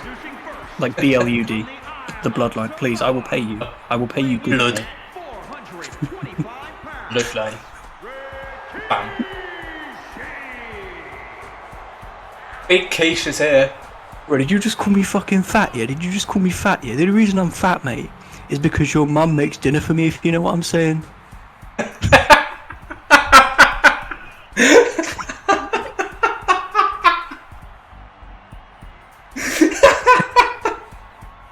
Can someone clip that, please? That might be the only funny thing I've ever said in my life. No, mate, you said Harold Kane. That was funny. Harold Kane. That was quite funny. Which makes no sense to anyone watching because context. Next season of MyGM, I'm just going to add a creator wrestler and just give Harold Kane the championship. It's just a wrestler of Harry Kane dressed in like a really crap clap top hat and like waistcoat.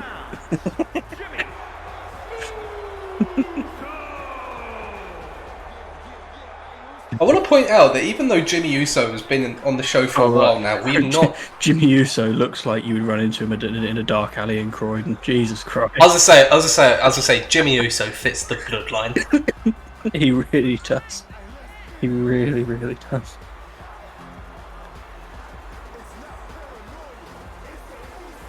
I fear if I tried to clip it, my internet would explode. Why do we all have the same problems? I think, as far as we know, Lily may be the only person with a working computer right now. I'm pretty sure it's also the oldest computer. That's so tapped. I spoke to someone the other because I'm going to hopefully get a new computer because I need a new computer. This is going to break within like the next month. And they said they'd had a Mac for like 6 years and it worked fine. And it's genuinely swaying me towards considering getting a Mac. Like honestly, the fact they just work, the fact they can age gracefully, is a massive dub in my opinion. See, I don't have a choice because I'm pretty sure you can't use the streaming stuff, like the hardware that I use with a Mac. It has to be. To be fair, that's a good point actually. That is a good point. I hadn't thought of that. Well, I mean that's just for me. You don't need to worry about that. Well, I mean, if I wanted to. Spoilers, if I did want to do streaming myself in the future. The only other issue I could foresee is that I don't know how compatible Macs are with Steam. I think you can play Steam on a Mac, but it's like the graphics included are going to be pretty dreadful. I have no idea, to be honest. Me neither. I'm not 100% sure on that one. I clicked to clip, it was too late, so I couldn't go back enough. Well. Yes. We can always go back afterwards. Yeah, it's true. We've got the VODs, haven't we? We've got the VODs. Oh, true. Yeah, we have the voice as well. Well, that and I was gonna say, like, no, you were saying the same thing, but you made me realise that I also upload these anyway. I'm thinking 2 steps ahead, yeah. I'm always 3 steps ahead. What? We have paid no attention to this match whatsoever. I'm always 3 steps ahead. 1, 2 for me, 3 for me, and 2 for them. I was going to say one for me and 1 for all my homies, but that would in fact be 2 steps. So, it's a good reference, but not factually correct at all. Don't shame my old PC. I'm not shaming your old PC. I'm praising your old PC. If your old PC works, I'm not shaming you. I'm jealous of you, for God's sake. I want a PC that works. we want a PC that works. Our PC.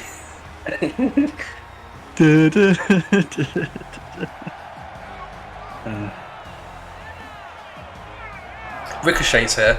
I'll give you top marks for that joke. What joke? When you said our PC. Top marks for that joke. Joking. Top marks for that joke. I wasn't joking. Please. Sorry, we weren't joking. Good man. Please understand the reference I was making. Please. Marks. Okay. Marks. Come on. Yeah, okay. Okay, I'm fucking stupid. I'm stupid. He's done it! Damn. He's done it! Ricochet. Oh my god, Rikishi just took down Keith Lee and Ricochet at once. Ricochet looks like somebody, but I'm trying to figure out who it is. Mini Rock.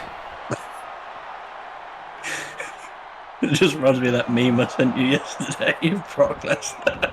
Oh no, that was hideous. I was so concerned by that image. The Rock, if he ate 5 chicken rotisseries during a day, and just you know, you could maybe become that buff, but it would be difficult. Christ, where the fuck did Keith Lee come from there? I did not see that. All of a sudden he appeared and he was flying towards Rikishi. Honestly, Keith Lee versus Rikishi is just the definition of big meaty men slapping meat. It's like it's like the dictionary picture. You know, if you look it up in the dictionary, it has a picture of Keith. Oh my god, guys! Look at what's happening in the ring. Look at this absolute mess that's going down. Go on, Keith! Yes! He's thrown him off!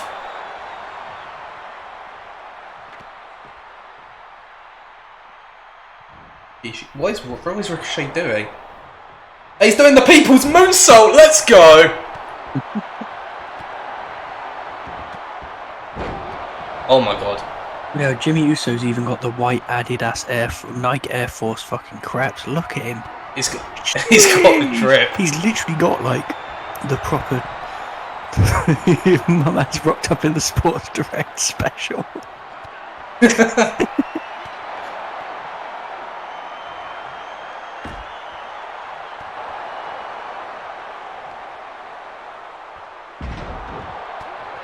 Christ almighty, what is going on in this match? Keith, please! Lily, I appreciate you saying that, because that's who I realised it looked like, but I didn't know if anyone wanted me to mention Andrew Tate. I don't really know who that is, but from what I do know, I don't want to know. I will guarantee you, if you look him up, it's a very similar appearance. He actually looks really like Andrew Tate, to be fair. The hair on the bottom, nothing on top.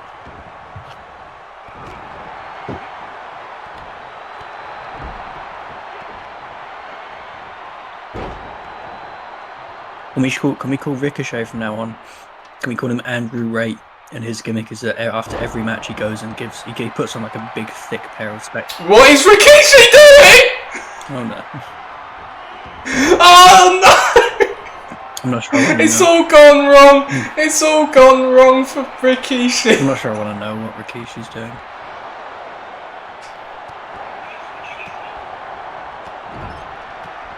To be fair, it's Rikishi's own fault. He took like 5 years to manoeuvre into position for that. He turned like at the speed of a. Oh my god! Why does Ricochet keep fucking like falling out of the ring?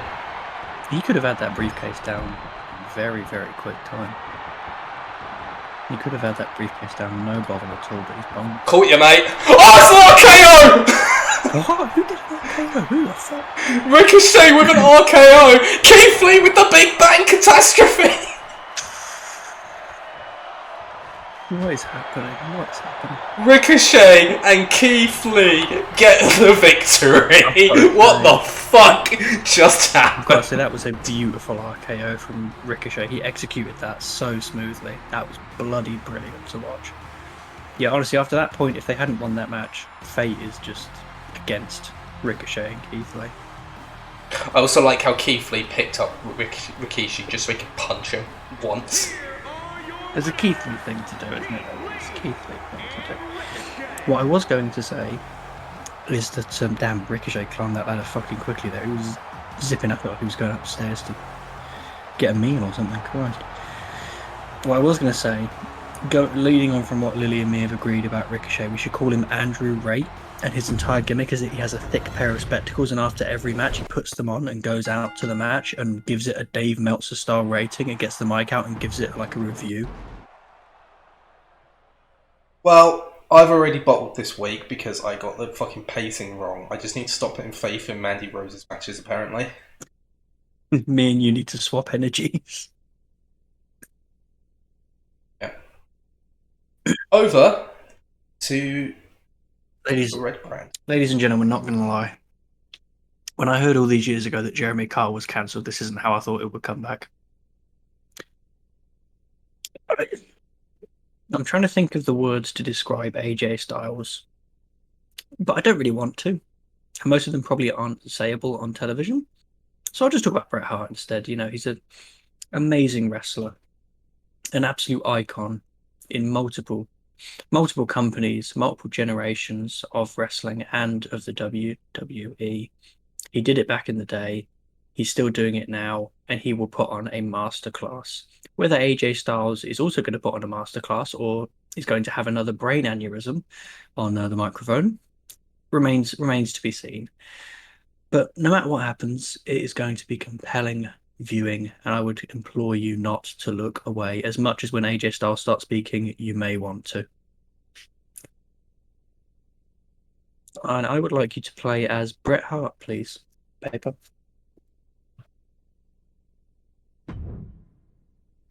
Do this.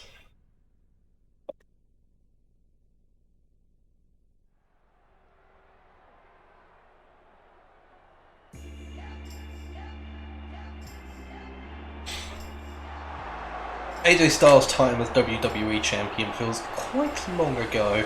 It does. I mean, he's in a vastly different scenario here. He is, although I don't know what means more to him. Winning that Raw Men's Championship belt, or winning the love of this mildly grizzled old bitter Canadian. When really, I think, guys, we can agree right now that AJ Styles is massively overcompensating things.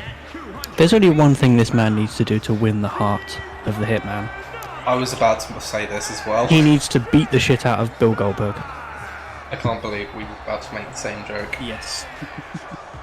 Do you know what you need to do? Because ladies and gentlemen, it's like Bret Hart once said, I know that the meteor killed the dinosaurs, but I would happily have swapped the dinosaurs for the human race just because Bill Goldberg would have been there. I've actually got this story planned out for you. I'm going to book in the next 3 months of television for you. Yeah.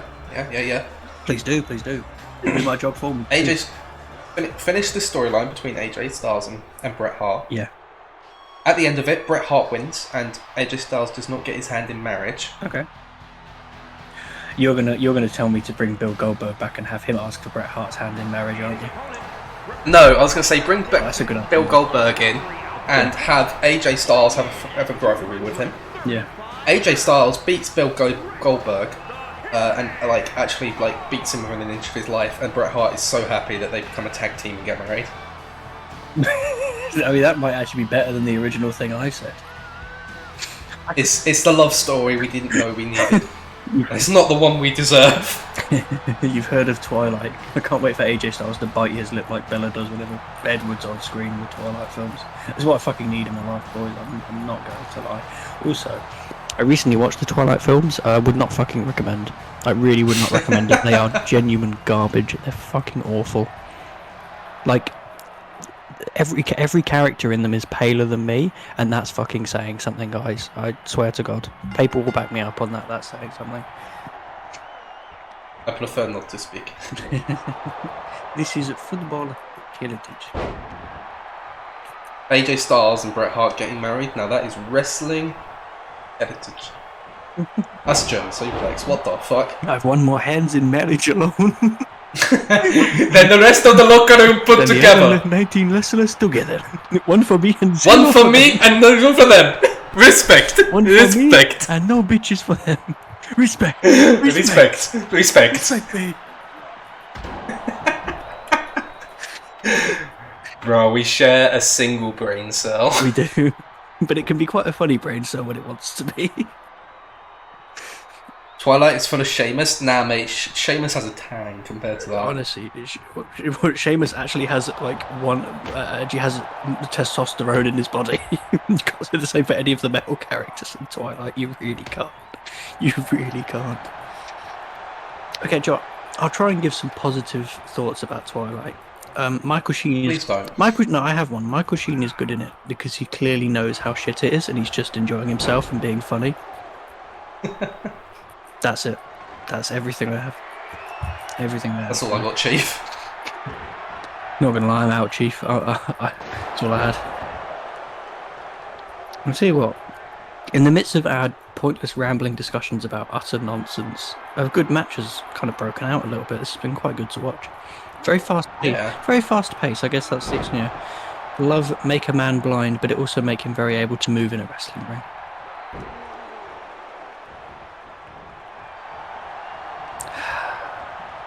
Are we allowed to cancel our viewers on this channel? Is that allowed? I don't think we are. I feel like that's bullying. Yeah, but Lily used to like Twilight, so it's kind of like. I'm going to stop before I start getting taken seriously, but.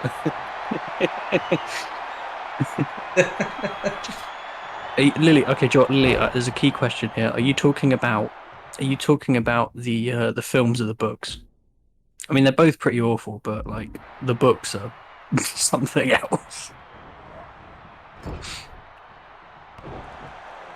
Damn, I'm surprised AJ Styles broke out of that submission so quickly. That's remarkable from him. I mean, he's literally getting a hug from Bret Hart. I don't really know why he thought that. Yeah. It's not a choke, guys. It's hugging around the neck. It's a neck hug.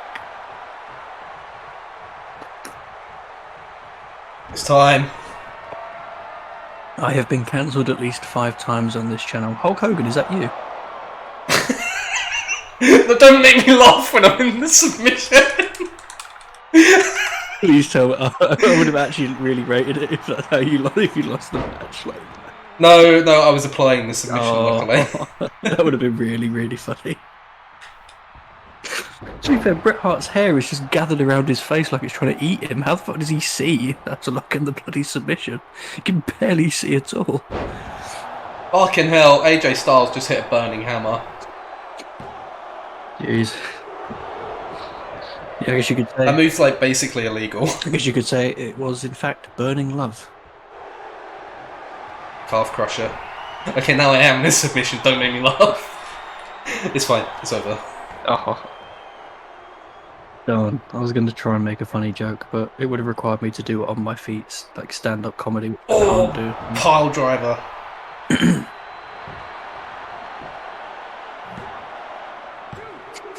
I have a way to make you laugh, but it would involve you watching something. It's just watching the effect in the first Twilight film when Edward runs really fast, because it's genuinely the worst special effect I've seen in any film ever. Is that the sparkle? No, it's not the sparkle. The sparkle is bad, but the worst thing is when he like, because Bella's injured, I think, or something. Or it's like just after that scene, they're in the forest, and he picks her up on his back, and he just runs really fast, but it's just like the worst effect ever.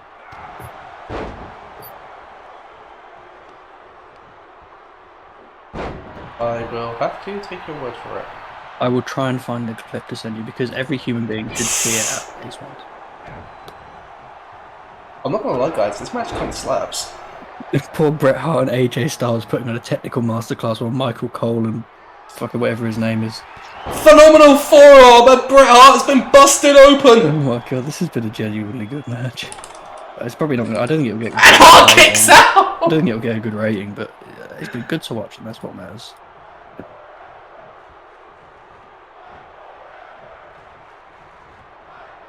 The crowd are chanting "Fight Forever." I actually kind of agree with them. Yeah, I'd take it. I mean, I feel like AJ Styles wants to get it over so he can win this man's hand in marriage, but you know, nothing wrong with a bit of polite. Hearts are still the win. Oh my The God. roll up. Oh my God, Styles nearly cost himself there.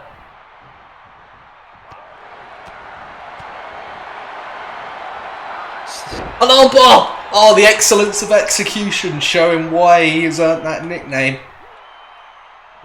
I mean, he is excellent, and frankly, if he manages to get any time to put his offense on AJ Styles, it will become an execution. I don't want to see this. This is just them hanging out on a tree. I want to see them running, for God's sake. I don't care about them fucking sitting in some dead-ass tree. For God's sake. Disgusting. Bret Hart looks to be out there. Honestly, A shot like that isn't going to help. AJ Styles got very close to winning it there. Oh, 450 to the spine as well. Guys, and again, Hart gets the shoulder up. Guys, I'm going to make you both a proposal. I'm going to make everyone a proposal now. I also want Paper's opinion on this. When this gets to a level 4 rivalry, obviously I was going to just put on a match and have it play out, but how about what I do instead? I sign Bill Goldberg, right? At the level 4 rivalry, where Bret Hart's literal hand in marriage is at stake, I have Bill Goldberg interfere and simulate the match. Are you guys in favour? You guys in favour of that? Because I am. I love that. I want to see this shit happen. I love it. Man, local news headline would just be: man receives concussion, immediately gets married.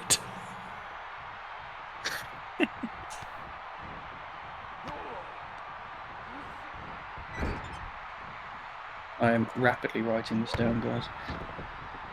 Oh, hang on, we're going to see a Bret Hart classic here. The figure 4 around the ring post. Let's go! I actually want to know, if that marriage did go ahead, would it be the first wrestling marriage that is actually legitimate and actually ends up finishing on air? I feel like it might be. But it's definitely one of the first. We only do groundbreaking things on Monday Night Raw. I never said they were groundbreaking for good reasons, but they are nonetheless groundbreaking. Oh, let's do it. Pile driver on the outside. AJ Styles is dead. Damn how things change. It was Bret Hart who was dead like 5 minutes ago.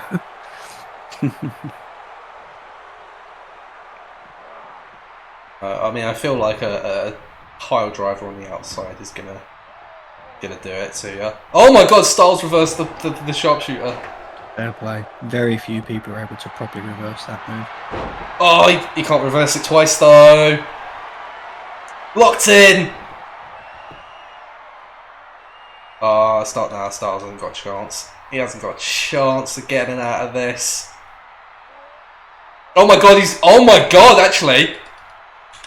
No, it's swung. He got the stalemate. I can't believe we're going to put on literally what is a 5-star classic over a fucking hand in marriage angle, and he's going to get like 2.5 stars in the ratings. I can't believe this shit, guys. They've basically done an Extreme Rules match where it's been the most extreme match I've ever seen, and it has nothing to do with the weapons. Honestly, how did AJ Styles manage to fucking get out of that sharpshooter? It was literally center of the ring. He has literally no stamina left. He is. Oh my God! Styles! Oh Styles with a sharpshooter! Oh my God, you must be joking me. You are kidding. Styles with a sharpshooter on Bret Hart! The insult! That's actually kinda nutty. He's trying to win his hand in marriage with his own methods. I don't believe this. Oh, and a Pele kick! Honestly, as much as I do want Bret Hart to win here, partly because AJ Styles is committing like a crime against humanity every other week. As much as I do want Styles! If Styles had won that Clash! Oh my God. Oh, that's gotta be it. Bret kicks out! Oh my God. Right. Bret just kicked out! Bro, I get AJ Styles is down bad, but he's down so bad he's turned this into an Iron Man match without realising. And another burning hammer!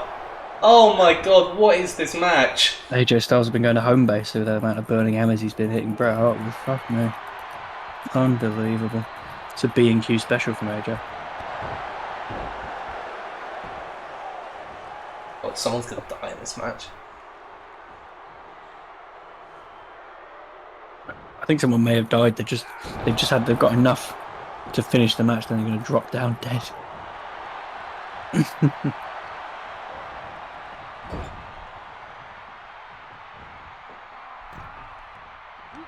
Don't know what is going on anymore.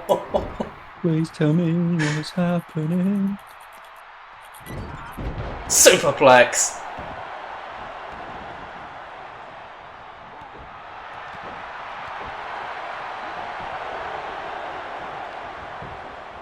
Oh, Brett saw that coming.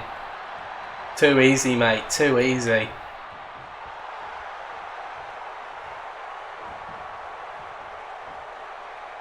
Another pile driver. Honestly, I'm so enthralled by this match, but like, oh, that's gotta be it, and that's gotta be that's the third sharpshooter that Styles has taken tonight, and he does tap out.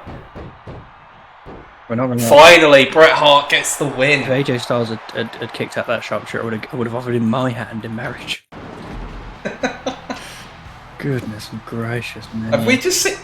Did we just see match of the series? Maybe.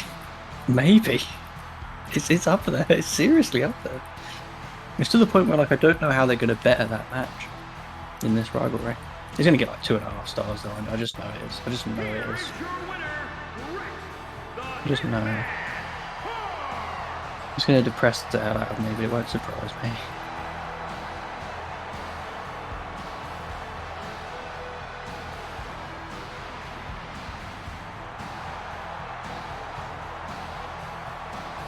Bret Hart's so gassed that he doesn't yet have to marry this guy. Love to see it. Oh boy. Oh, lay the bad news on me.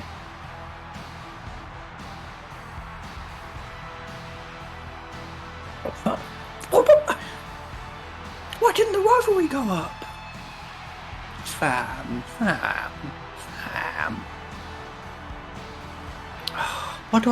Why have I suddenly got all these rivalries not going anywhere? Why? Goodness gracious me, this is silly. It's getting silly now. But I mean, 3.5 stars is very happy. I will more than take that. Yeah, there's no way the mid card hits that. So definitely not. It's not even gonna get close. I think the mid card will be like 2.5. They'd be lucky to even get that because Nakamura. It's really sad, but Nakamura's popularity, he just hasn't been on TV enough. It's in the floor, basically. I'll pass over to you for the promo.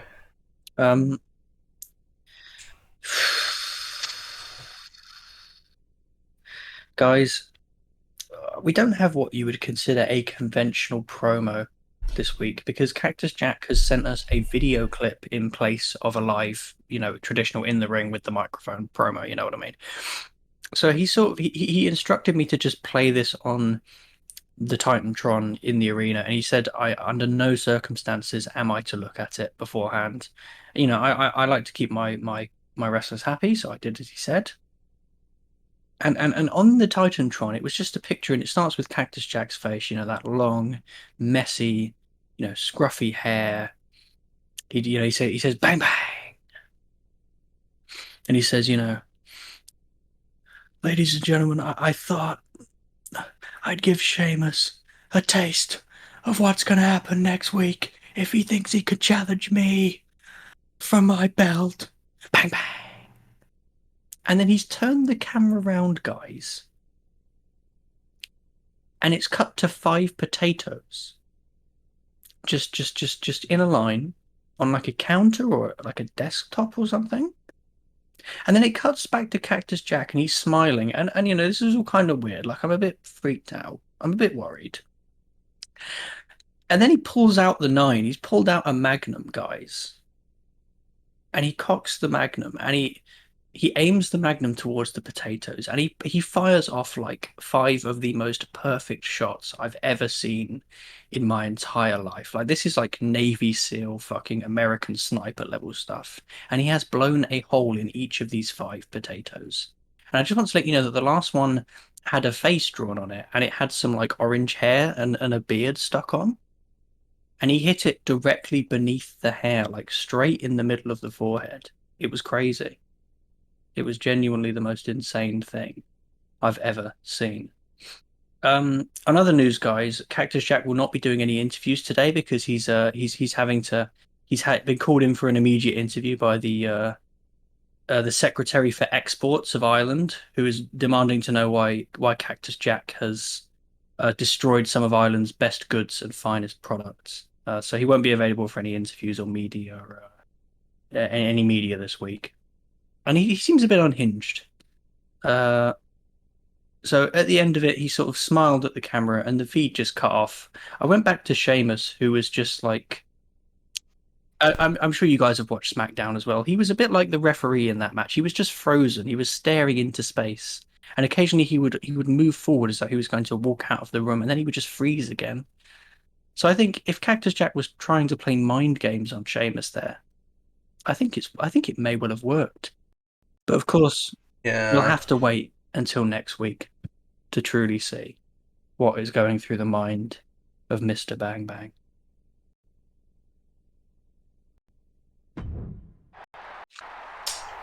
Oh, I kind of wish you got an excellent rating there because that was really creative and I liked it.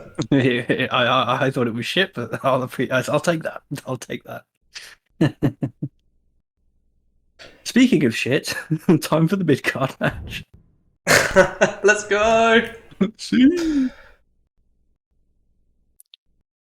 Probably two wrestlers that at the moment are. Well, I mean, Nakamura's about as popular as the bubonic plague. I don't really know quite what to expect from this match. It was a personal request of Monday Night Manny, who was. I think he's been having a pretty torrid time of it lately, as we know, against Braun Strowman. So he wanted to sort of. He said to me, "Look, Madge, I want to clear my head. I want to get my focus back before the pay-per-view. I want to get a win on my record to get my confidence back, so I can finally take on Strowman and end this streak he's on against me. But I want you to find me an opponent who is worth my time, who is worth the skill and the technique that everyone knows I have. I want you to find somebody who's good enough and worthy enough of the king of Monday nights." And to me, I know he's not had the greatest of times lately himself, but King Nakamura will always provide a stern and stiff test to even the best on Monday Night Raw. So for that reason, in this mid-card match tonight, it will be Mansoor in his specialist match, TLC, Tables, Ladders and Chairs versus King Nakamura. Who am I taking? I think it's got to be Manny at the moment. It's got to be Manny.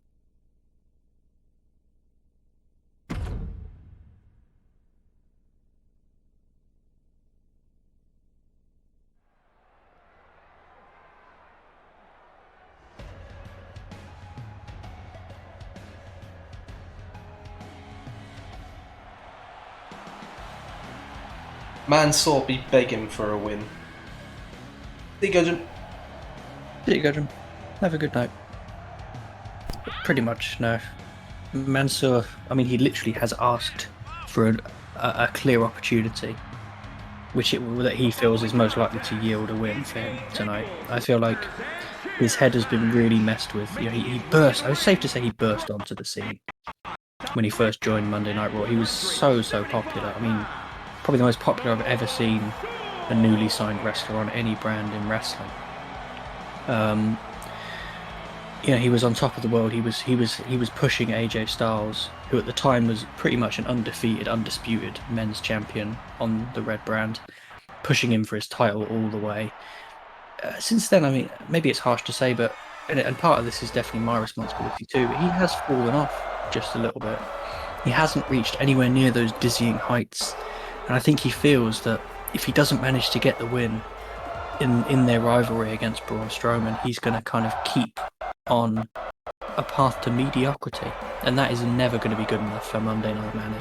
He'll never accept anything less than perfection and being at the top of the crop on Monday Night Raw.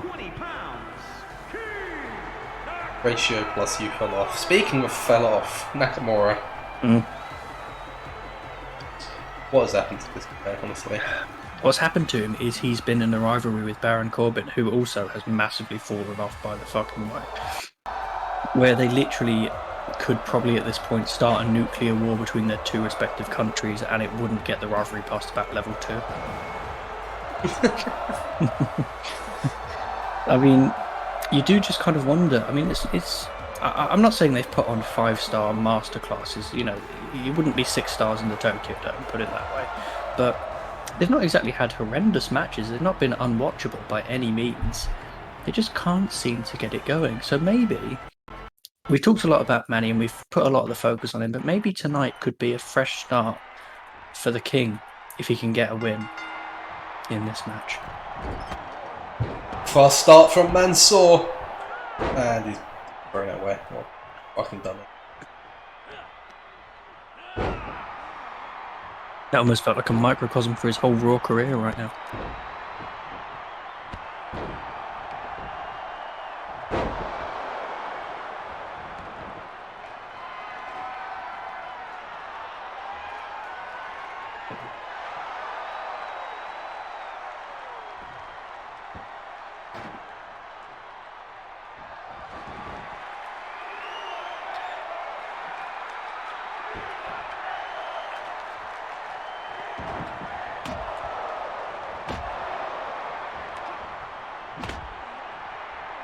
All of the weapons getting involved at once here.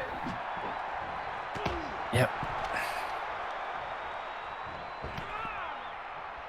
Nakamura's going to fall on that ladder. That was worse than the actual strikes. An interesting contest this. You've got someone who's high flying who uses a lot of high risk top rope, you know, off the corner maneuvers versus someone who's, I'd argue, his speciality, Nakamura, is particularly in his absolutely devastating strikes. But he can grapple, he can perform some very, very skillful holds as well. But it's two kind of contrasting styles here, so you do wonder if any man is going to have an obvious advantage on paper or as the match gets underway. Be a fascinating contest to watch this play out. Nakamura just hit the world's strongest slam onto a ladder. Okay. Well, I asked a question and I appear to have an answer, and the answer is that Mansoor is dead.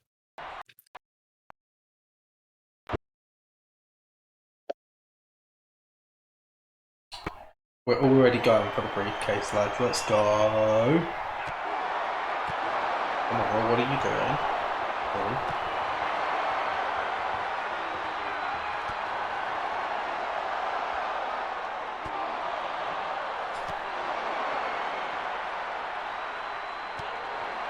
Back and forth on the top of the ladder.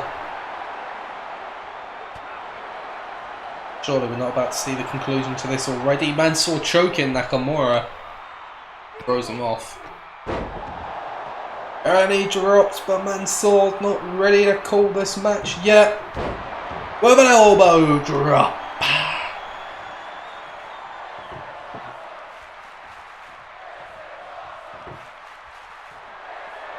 Crowd chanting, "This is awesome."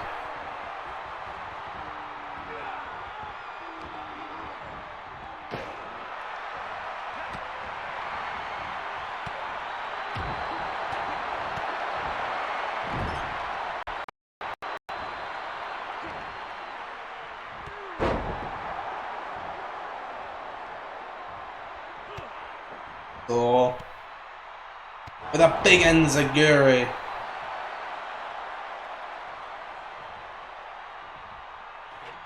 Oh, what's he doing? He's taking down the ladder. That might be a mistake there. Mansoor now. Climbing the ladder.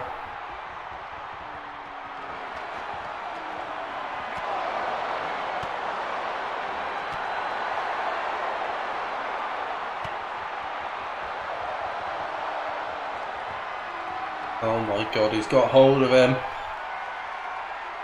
White noise to the outside for a table!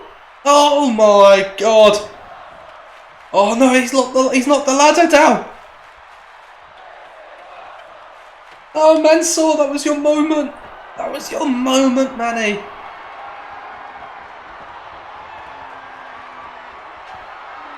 Nakamura is out cold.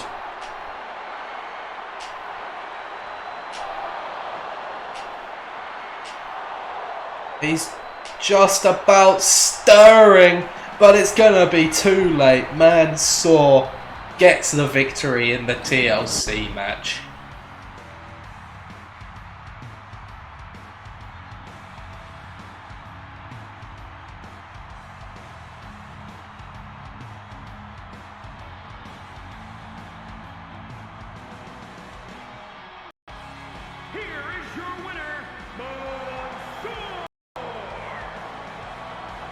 A huge victory for Mansoor, and yet Madge has made the correct call here.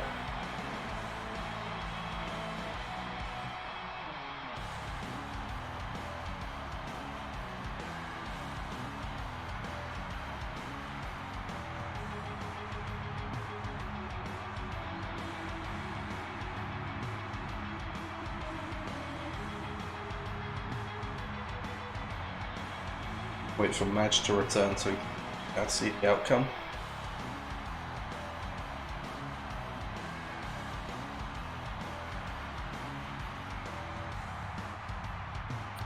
Apologies about that, everybody.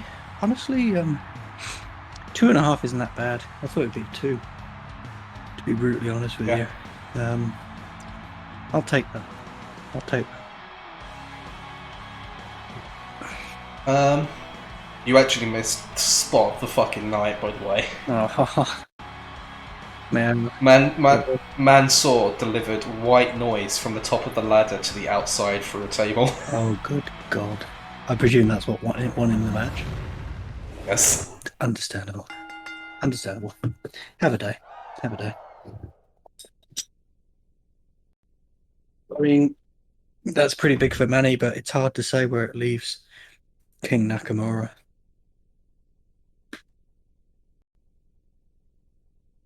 Show goes on. I'll pass it back to you.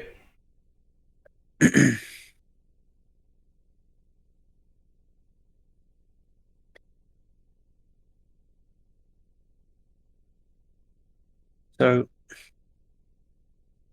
again, Becky Lynch, rather than choose to cut a live in the ring promo, if you will, she's decided to have a pre-planned backstage segment, an interview with myself, and have it aired during the kind of running of the show this evening. And I asked her why, obviously, because I said, people are paid. There will be people who've paid to see you at this show. They'll have paid because they want to see Becky Lynch in the ring and hear her speak, woman to woman, as it were. And she said effectively it's because she doesn't feel that the peasants in Green Bay are even worthy of her presence. They're not even worthy of seeing her in the flesh. The most they deserve. I mean, she says, these people should be grateful. I'm even giving them a video. If I had my way, I wouldn't want to speak to these disgusting, underclass, subspecies of human beings. And after she's done absolutely eviscerating Green Bay, lovely place, by the way. These are not the views of Monday Night Raw. We just like to make that really clear. She turns at first to the women's division and she says, she sort of starts saying, this women's division is an embarrassment. It's one of the weakest divisions she's ever seen during her entire time with the WWE. She said at one point, when I was in the Indies working my way up, even then the women's division in independent promotions with no money and no fans was still better than this joke of a women's division. It's only half because of me that I held the belt for so long. Half of it was because I had no good competition. And I asked the obvious question: if you had no good competition, then how did Alexa Bliss manage to have that belt around her waist after she beat you and took the championship off you fair and square? And that set Becky Lynch off. She was absolutely furious. She actually physically shoved me, and once I'd recovered, she grabbed the microphone out of my hand and said, I don't pay any mind. I don't give any credit to the work of an upstart who can win one lucky match and steal my title away. from me.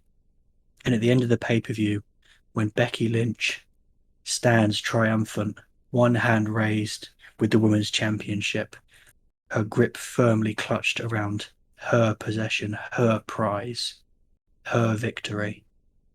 I want you, the Raw General Manager, to do your fucking job and get me some competition who are worthy of my time, my effort, and my brilliance.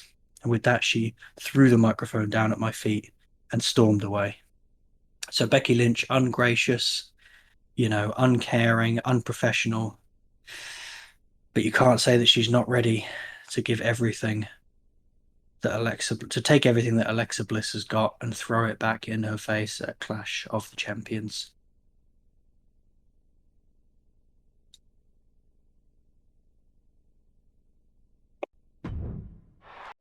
I mean, it's worked. Let's go with that. Let's go. It's worked. I'd argue that was better than the first promo because it actually had some substance and genuine content, but you guys can be the judge of that. You guys can be the judge of that. So, main event time. Ladies and gentlemen, Shawn Michaels has gone off the fucking deep end. I think weeks of sitting and not being able to face Ric Flair in that ring, not having any action, not having something to occupy his mind, his brain has wandered to deep, dark recesses of the human psyche. Ladies and gentlemen, Shawn Michaels has lost it. He has gone cuckoo. He is on cloud 9 because he's asked me, he's specifically requested me a tables match. Now, as much as I like to do the right thing, sometimes when one of my wrestlers is adamant that they want me to do the wrong thing, I will do the wrong thing. And when it fucks up, I will tell them, you are stupid. You are a donut. You are a fool. You are a waste of time. Good night. So, ladies and gentlemen, if this is another typical Raw tables match and it lasts about 5 seconds and Hulk Hogan inexplicably decides to come out of fucking nowhere, out of retirement, out of the fucking nursing home and pose for 20 years until he literally collapses and dies in that ring for no good reason, don't blame me. You can send your complaints and your letters of sheer Karen-like anger to Shawn Michaels. And Ric Flair's there too, I guess. So I don't know how he feels about this. I asked him and he just said woo 5 times and screamed in my face. So I just left. I'd had enough. I dealt with enough off their face crazy wrestlers today. So I just pieced out of that one, guys. But I hope that we'll be able to put on a good contest for you in spite of the bizarre stipulation and the bizarre request that the Heartbreak Kid has made tonight. Here's hoping. Who am I playing as? Ric Flair. You're playing as Ric Flair. Woo! Woo! Woo! Oh, woo! Oh, woo! Woo!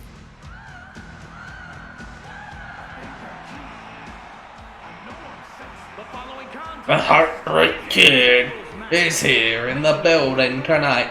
From San Antonio, Texas, weighing in at 227 pounds, the Heartbreak Kid, Shawn Michaels. This is going to be interesting. It's going to be something. I think it's going to be interesting to watch no matter what happens, but whether it's going to be interesting for the right or the wrong reasons, I think that's the key question here, to be honest. But, I mean, it's often been said that Shawn Michaels could wrestle a broomstick and put on a 5-star classic for the ages. Ric Flair, yes, he is fairly advanced in his years. Yes, he's been wrestling a long, long time. Yes, as he said, he will never quit and never retire. But he's not quite a broomstick. But it's not that. That is not the household item that's the real danger tonight, guys. It's the fucking tables. We all know it's the tables. You've heard of the phrase elephant in the room. Now we hear the phrase table in the room. Because these tables have a mind of their own. I'm convinced they've unionized and decided that they're going to just fuck up every single match they're in until I give them a pay rise, which isn't going to happen. I'm not buying premium tables because I have no fucking money. Can you buy premium tables? 2 Mars bars and a Maoam? Bro, if anyone's willing to hook me up for for some premium tables if I give them 2 whole Mars bars and a mountain. Do you know what? I'll make you an offer you cannot refuse. I'll give you a Mars duo. Oh shit! Oh my, Fuck! Oh my fucking god, he's done it! He's gone sicko mode! He's gone sicko mode! I must be sleep deprived that I'm laughing at this. That's me. After every single time you laugh at one of my jokes, this man must be sleep deprived and humour deprived. Ladies and gentlemen, I am in fact funny deprived. I have a deficiency of funny. Bro. Right, get your stopwatches out. I have a vitamin W deficiency because I only take L's.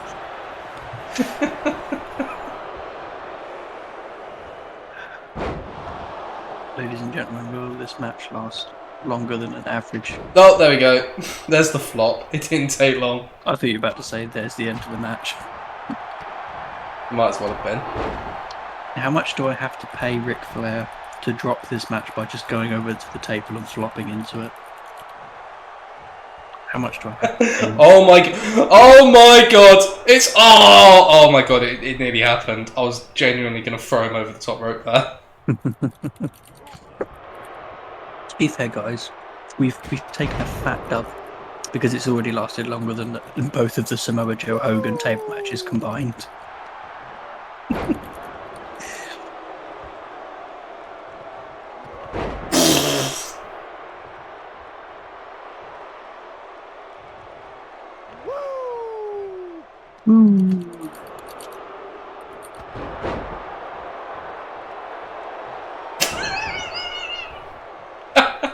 I love the flop, man. I just love it. It is really funny, isn't it, to be fair? Oh, Michaels is taking this match seriously. He's got a table.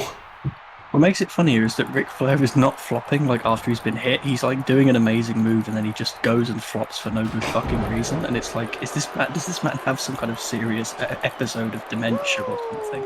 Is he seriously ill? Why is he doing this? I made the joke about Hulk Hogan posing, but Ric Flair is posing more than Hulk Hogan ever has in his life. He's literally been what he's learned. He's learned from the best how to win these tables matches, from the man who doesn't know how to lose the tables match. It's ridiculous. Oh my god. I don't know what's going on anymore. That's a pile driver. Michaels has just been shut on this whole match. I kind of feel bad for him. Guys, this is literally turning into the Hogan Experience 2.0. It's just Ric Flair there instead of Hogan. Now, what is actually happening? What is actually happening? It's a figure 4 leg lock, that's what. That's what's happening. Michaels out of it. He's going to reverse the pressure.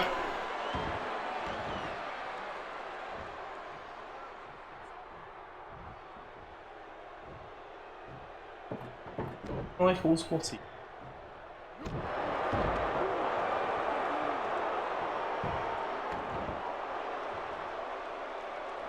I do like how accurate Ric Flair is in this game, because like he does like the whole celebration thing just before the submission gets turned over, and then he does like the Ric Flair like beautiful overselling, flopping, and everything.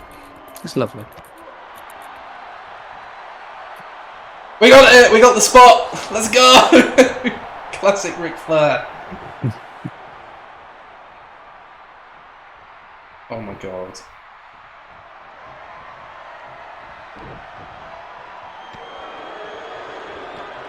I do love that spot.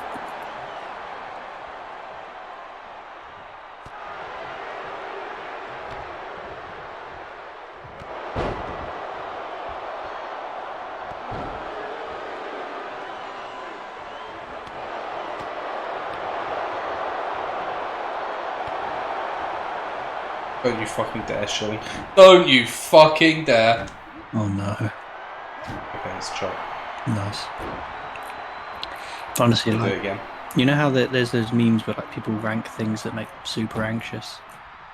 For me, it's like spiders mid, social situations slightly more than mid, fucking sky high, having a table in the ring at any point in one of these tables matches. It's just there. It's genuinely like it's genuinely like the devil's just there. Do you have any idea? Do you have any idea how stressful it is to play? Honest to God, I can't even imagine. It's like the difference. It's like the difference between seeing a picture of a spider and having one in the room there with you. That's like the level of difference it must be. I also like how when most wrestlers like lie on the ground in this game, they're like moving and like groaning and holding their like injured area. Ric Flair is just fucking dead. Like it's like watching one of the tables on the floor. He just does not fucking move. It's incredible. It's genuine. I mean, Michaels wasn't lying when he said he likes tables. Yeah, I mean he's very fond of them, isn't he? Look, guys, as far as I know. Oh my God, he's tuning up the band. A little. Oh, this is a big run up. Sweet chin music doesn't get it. We're going for a figure four. Let's go. You can win. Can you win this match as well by submission, or is it only? It's only through No, a you table, have to put him through a table. Yeah. I thought so. So if Michaels taps out, it doesn't mean anything. Yeah. I feel a bit sorry for Ric Flair because I think the funny thing is the match at Bragging Rights. Sorry, I keep nearly calling it Survivor Series. Bragging Rights. That's the only match he's used where the figure four genuinely came in like clutch. You know, it's the only match he's had where like that actually had a because every other match he's been in like tables or TLC where it just doesn't. He never gets a result for him. But it's such an effective hold. Although Michaels has had his way with it every time Flair has tried to lock that figure four in. Michaels knows his mentor, his protege, all too well, it seems.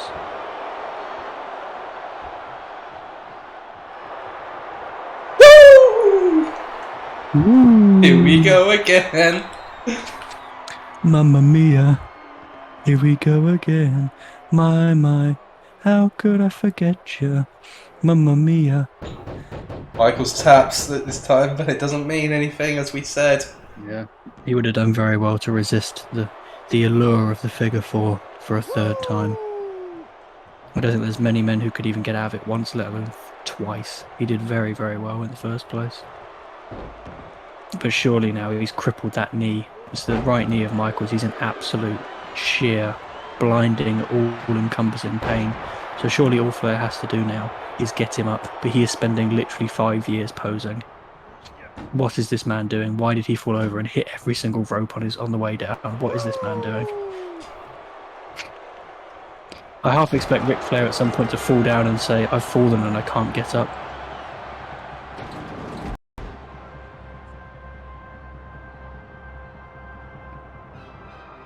I'm choosing to remain silent. I just want to see what happened. I mean, it's shit, but it could be more shit because it's a tables match, so I'll take it. At least it was an ending, you know? It wasn't just a mild gust of wind blew on the table and it fucking broke. Yeah, At least the match checks notes ended. Yes. The match did a thing. Oh, I've lost again this week without even seeing the rating. Don't talk about... Oh, right, okay. I was about to say, please don't talk before the rating comes up, because it'll be like 3 stars and you'll get fucking gassed and I'll be like genuinely horrendously depressed. I'll take it. Although I will say... It's not a great rating, but I'll take it. Level 4, and apparently Michael's specialty. I don't think it's probably not Michael's specialty though. I think it's just randomised. I thought Michael's specialty was TLC, wasn't it? No. No? I thought it was, for some reason I thought it was TLC. Alright, let's get them ratings. Yeah, poor opener. I fucking... Honestly, I'm not actually that confident. If that had been 4 stars, I would have been wrapped, sealed, signed, sealed, and... Rhea Ripley and Liv Morgan both displayed an aptitude. That's the shit I like to get. So you still had a 3.5 mid card, so it's not a guarantee, you know. Yeah, no, but the pacing is going to fuck me over. Yeah, probably this. The tag chemistry between superstars in the match was passable, but had room for more improvement. All that shit passable. Dave Meltzer is on the bevies. He's on the fucking coke and whiskey.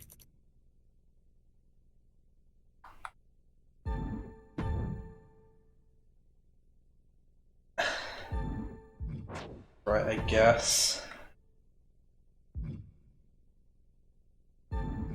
Seeing if there's any particular to be the case. Michaels in particular distinguished himself in tonight's match, displaying a natural aptitude for the table's rules. Yes, it is a specialty. How is it only? I'm surprised it's only 3.5 stars, and I would have thought that'd be enough to bump it up to 4.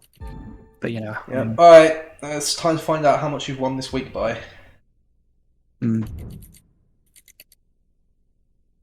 Oh.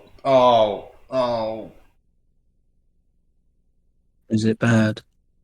Oh, that's really bad.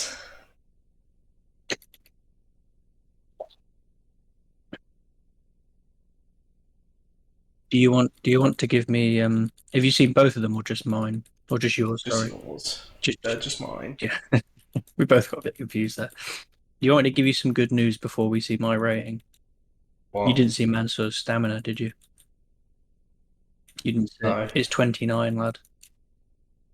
Fuck. I might have to put Shawn Michaels and Ric Flair on again. I think Michaels was 30 something. Michaels is 30, but like at least it's a little bit higher. But that pre-match physio card is definitely going to come in handy regardless. Like, fuck, I have that card. I mean, Christ. Good lord. Super Buster 95, Sasha Banks and Rhea Ripley worked really well together as a tag team. Top Rope Monster Max, Liv Morgan is such a natural at Extreme Rules matches, need to see this more often. Badass Street EU, I'd like to like SmackDown, keep it coming. Hacksaw Follower 78, Uso, Rikishi and Ricochet Lee going at it, it's getting intense. Fighter Phenom, ENG, so Ricochet finally snapped that losing streak, maybe he's turned a corner. Peyton Royce says Mandy Rose is such a pathetic cheater going to get destroyed next time if the ref does his job properly. Rowdy Fan Mega, great to see Keisha in a TLC match, keep him coming. Hands Town KO, Kevin Owens called out Pete Dunne tonight and knocks out the park, great performance. Internet Foundation Max, Liv and Bianca have absolutely no chemistry as a team. Pete Dunne says Kevin Owens spends more time running his mouth than fighting in the ring, which is actually kind of true. It is accurate. It is very. Okay, right. Well, I know I've lost, so it's time to find out how bad the damage is. So I don't think it'll be as big as you think. I don't think it will be. I don't think so. You're right. You're right. It's not. That's fine. That's fine. I've lost, but that's fine. Yeah, I need to make sure I kick your ass next week. Yeah, that's pretty poor. I would have expected a little more than that. I thought it'd be like 15,000. That's not very impressive. I was prepared for you to be in the 20s, and I was just going to fucking shit myself. That wasn't a 20. If you think about the actual quality of all the matches, but yeah, the match card quality is higher, but like the ratings were basically the same. They were just differently distributed, so it wasn't that impressive a show. Shawn Michaels is such an Invincible Music Party says Shawn Michaels is such a natural at tables matches, need to see this more often. Super Mare TLC, good show tonight, hashtag Raw. Alex Bliss says if only you could fight as well as you talk, Lynch, or bark and no bite. Squared Striker Mansoor getting pushed a lot lately on Raw. Super Snob 78, weren't Corbin and Nakamura starting a rivalry? What happened to that Raw? Let them fight, let them fight. Baron Corbin says enjoyed seeing King Nakamura lose against Mansoor, who's a far more talented fighter. Viking Showmania, too much of the same stuff on Raw this week. Let's see some superstars with different classes. Wrestle Outlaw Max, I hate to see AJ Styles lose, but props to Bret Hitman Hart for a good win. Summer Monster Live, tonight's Raw started strong and ended strong. I liked it. Wrestle Outlaw 2000, holy crap, Mansoor finally won a match. Okay, well, for fuck's sake, it's not good though. Alright, Triple H, what you got for me? Damian Priest, hey, my contract to SmackDown is up at the end of the week. Be interested in staying the cost of 1k. Alright, seems reasonable. Triple H, hey, listen, something's come up and special matches will cost double this week. Thought it's some kind of union thing, sorry about that. Sasha Banks, I told you Ray and I really hit it off as a team last week. Thanks for pairing us up. We're looking forward to the next tag match. Did Did you hear the crowd last week and we just got our first tag team win? I knew Ripley and I would kill it. You just keep putting us in tag matches and we'll keep delivering the ratings. And you were a good boss to me before when you gave me that rematch against Belair. Glad you've given me the kind of respect I deserve. Is there about to be one last twist to the tail? Because I'm actually really scared that Rhea Ripley's come to me.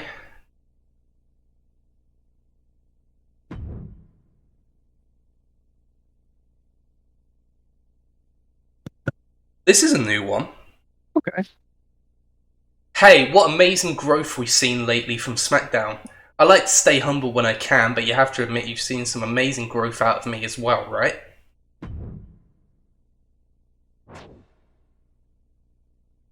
I'm not sure what I'm expecting out of this, but I had to let you know I'm pretty important to SmackDown, aren't I? The fans can see that, can't you?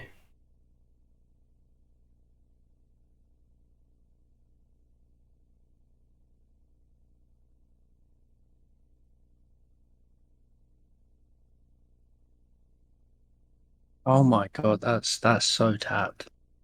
That's actually horrific. She's literally asking you for money just because you're like, that's ridiculous. That's awful. Honestly, I've literally picked the worst possible time for you to use that double cost. Jesus wept. Fucking hell. Her morale's not great. It's true, it's true. What was it last time we checked? 30 something, so it has gone up thanks to that win. That's out of what, 100, right?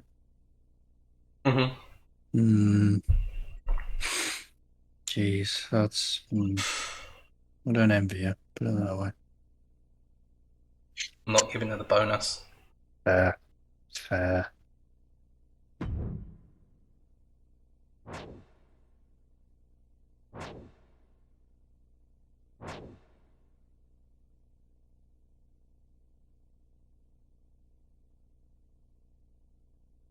You need to treat us equally sounds like an excuse to me. Do you think the fans think we're all equal? No, I don't think so. Seriously, first you lied to me about that rematch with Belair and now this. And it's been a really up and down season for me at SmackDown so far. Oh god. Wow. That's bullshit. Oh shit, it's gone down to 11. Oh my god. I'm going to say it right But now. That's bullshit. Yeah, go on. That's bullshit. You don't deserve that. That's not fair. That's bullshit. Outright, that is just bullshit. But here's the thing. She didn't walk out. Yeah, but then I feel like they usually don't. I'm not trying to, be an ass. Which is all I care about, actually. Fair enough. Fair enough.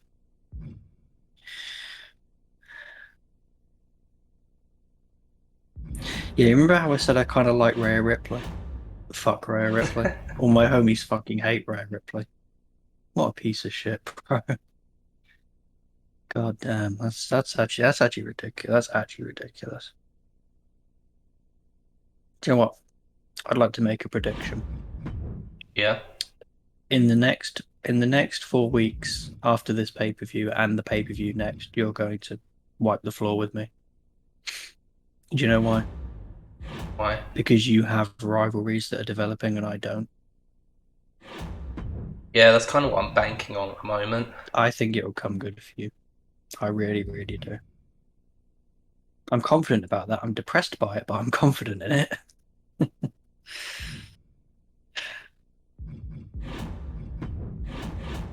Let's see what my goal is.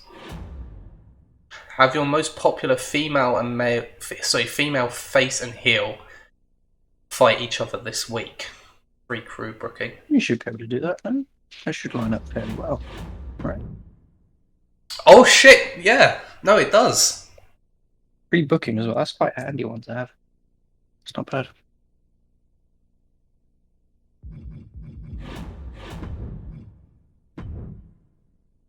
Okay, I'm just checking. Okay, so I think double cost only applies to the actual matches, so that's good. Oh, really? Damn. I mean, I guess that makes sense, but I was hoping it would apply to the logistics as well. Disappointing. Okay, well, that's going to be it for tonight's show. we're back again whenever for Clash of Champions. Indeed we are. And here's the thing, Madge. Can you believe it? Once we're done with Clash of Champions, that is the halfway point. Wow.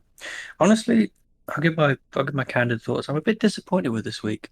I feel like I could have and should have had a bit one by more. Yeah, I should have opened up a little bit more of a gap this week. But I can't complain about winning. And I don't think I booked the show badly. I don't think so anyway. I guess it's just, that's what happens when you're saving a lot of people for a pay-per-view. A lot of people who may end up getting fucking injured and crocked now because I've kind of messed up Mansour's stamina by putting him in a... That's probably my biggest mistake of the week, actually. I shouldn't have put him in a stipulation match. I should have just given it a standard normal match. But that's fine, Mistakes, we all make them, and we all learn from them. Yeah, I actually think I know what my card is for the pay-per-view. Mine is basically going to book itself. It's literally one. Yeah, mine kind of has as well. It's literally one match whether I'm going to put on Mansoor Strowman or whether I'm going to put on Flair versus Michaels again. That's literally really the only major thing I have to decide, to be honest. Fair play. All right, well that's going to be it for tonight, guys. I would like to get back to this as soon as we can. Me too. Honestly, I'm really looking forward. That was very. I'm looking forward to the Clash of Champions because the thing is, you're going to win Clash of Champions. Like I'm accepting that now. If I don't win Clash of Champions, I've majorly fucked up in some way. Yeah, exactly. It's something would have to go massively wrong for you to not win this pay-per-view. Mm-hmm. But I'm interested to see what I can do. So, yeah. Thank you everyone for watching tonight's stream. I hope you've enjoyed it.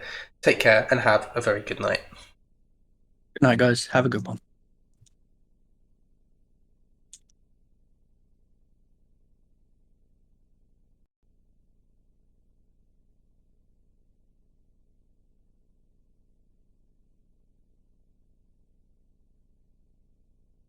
I'm disappointed. I'm genuinely quite disappointed in that. No worries.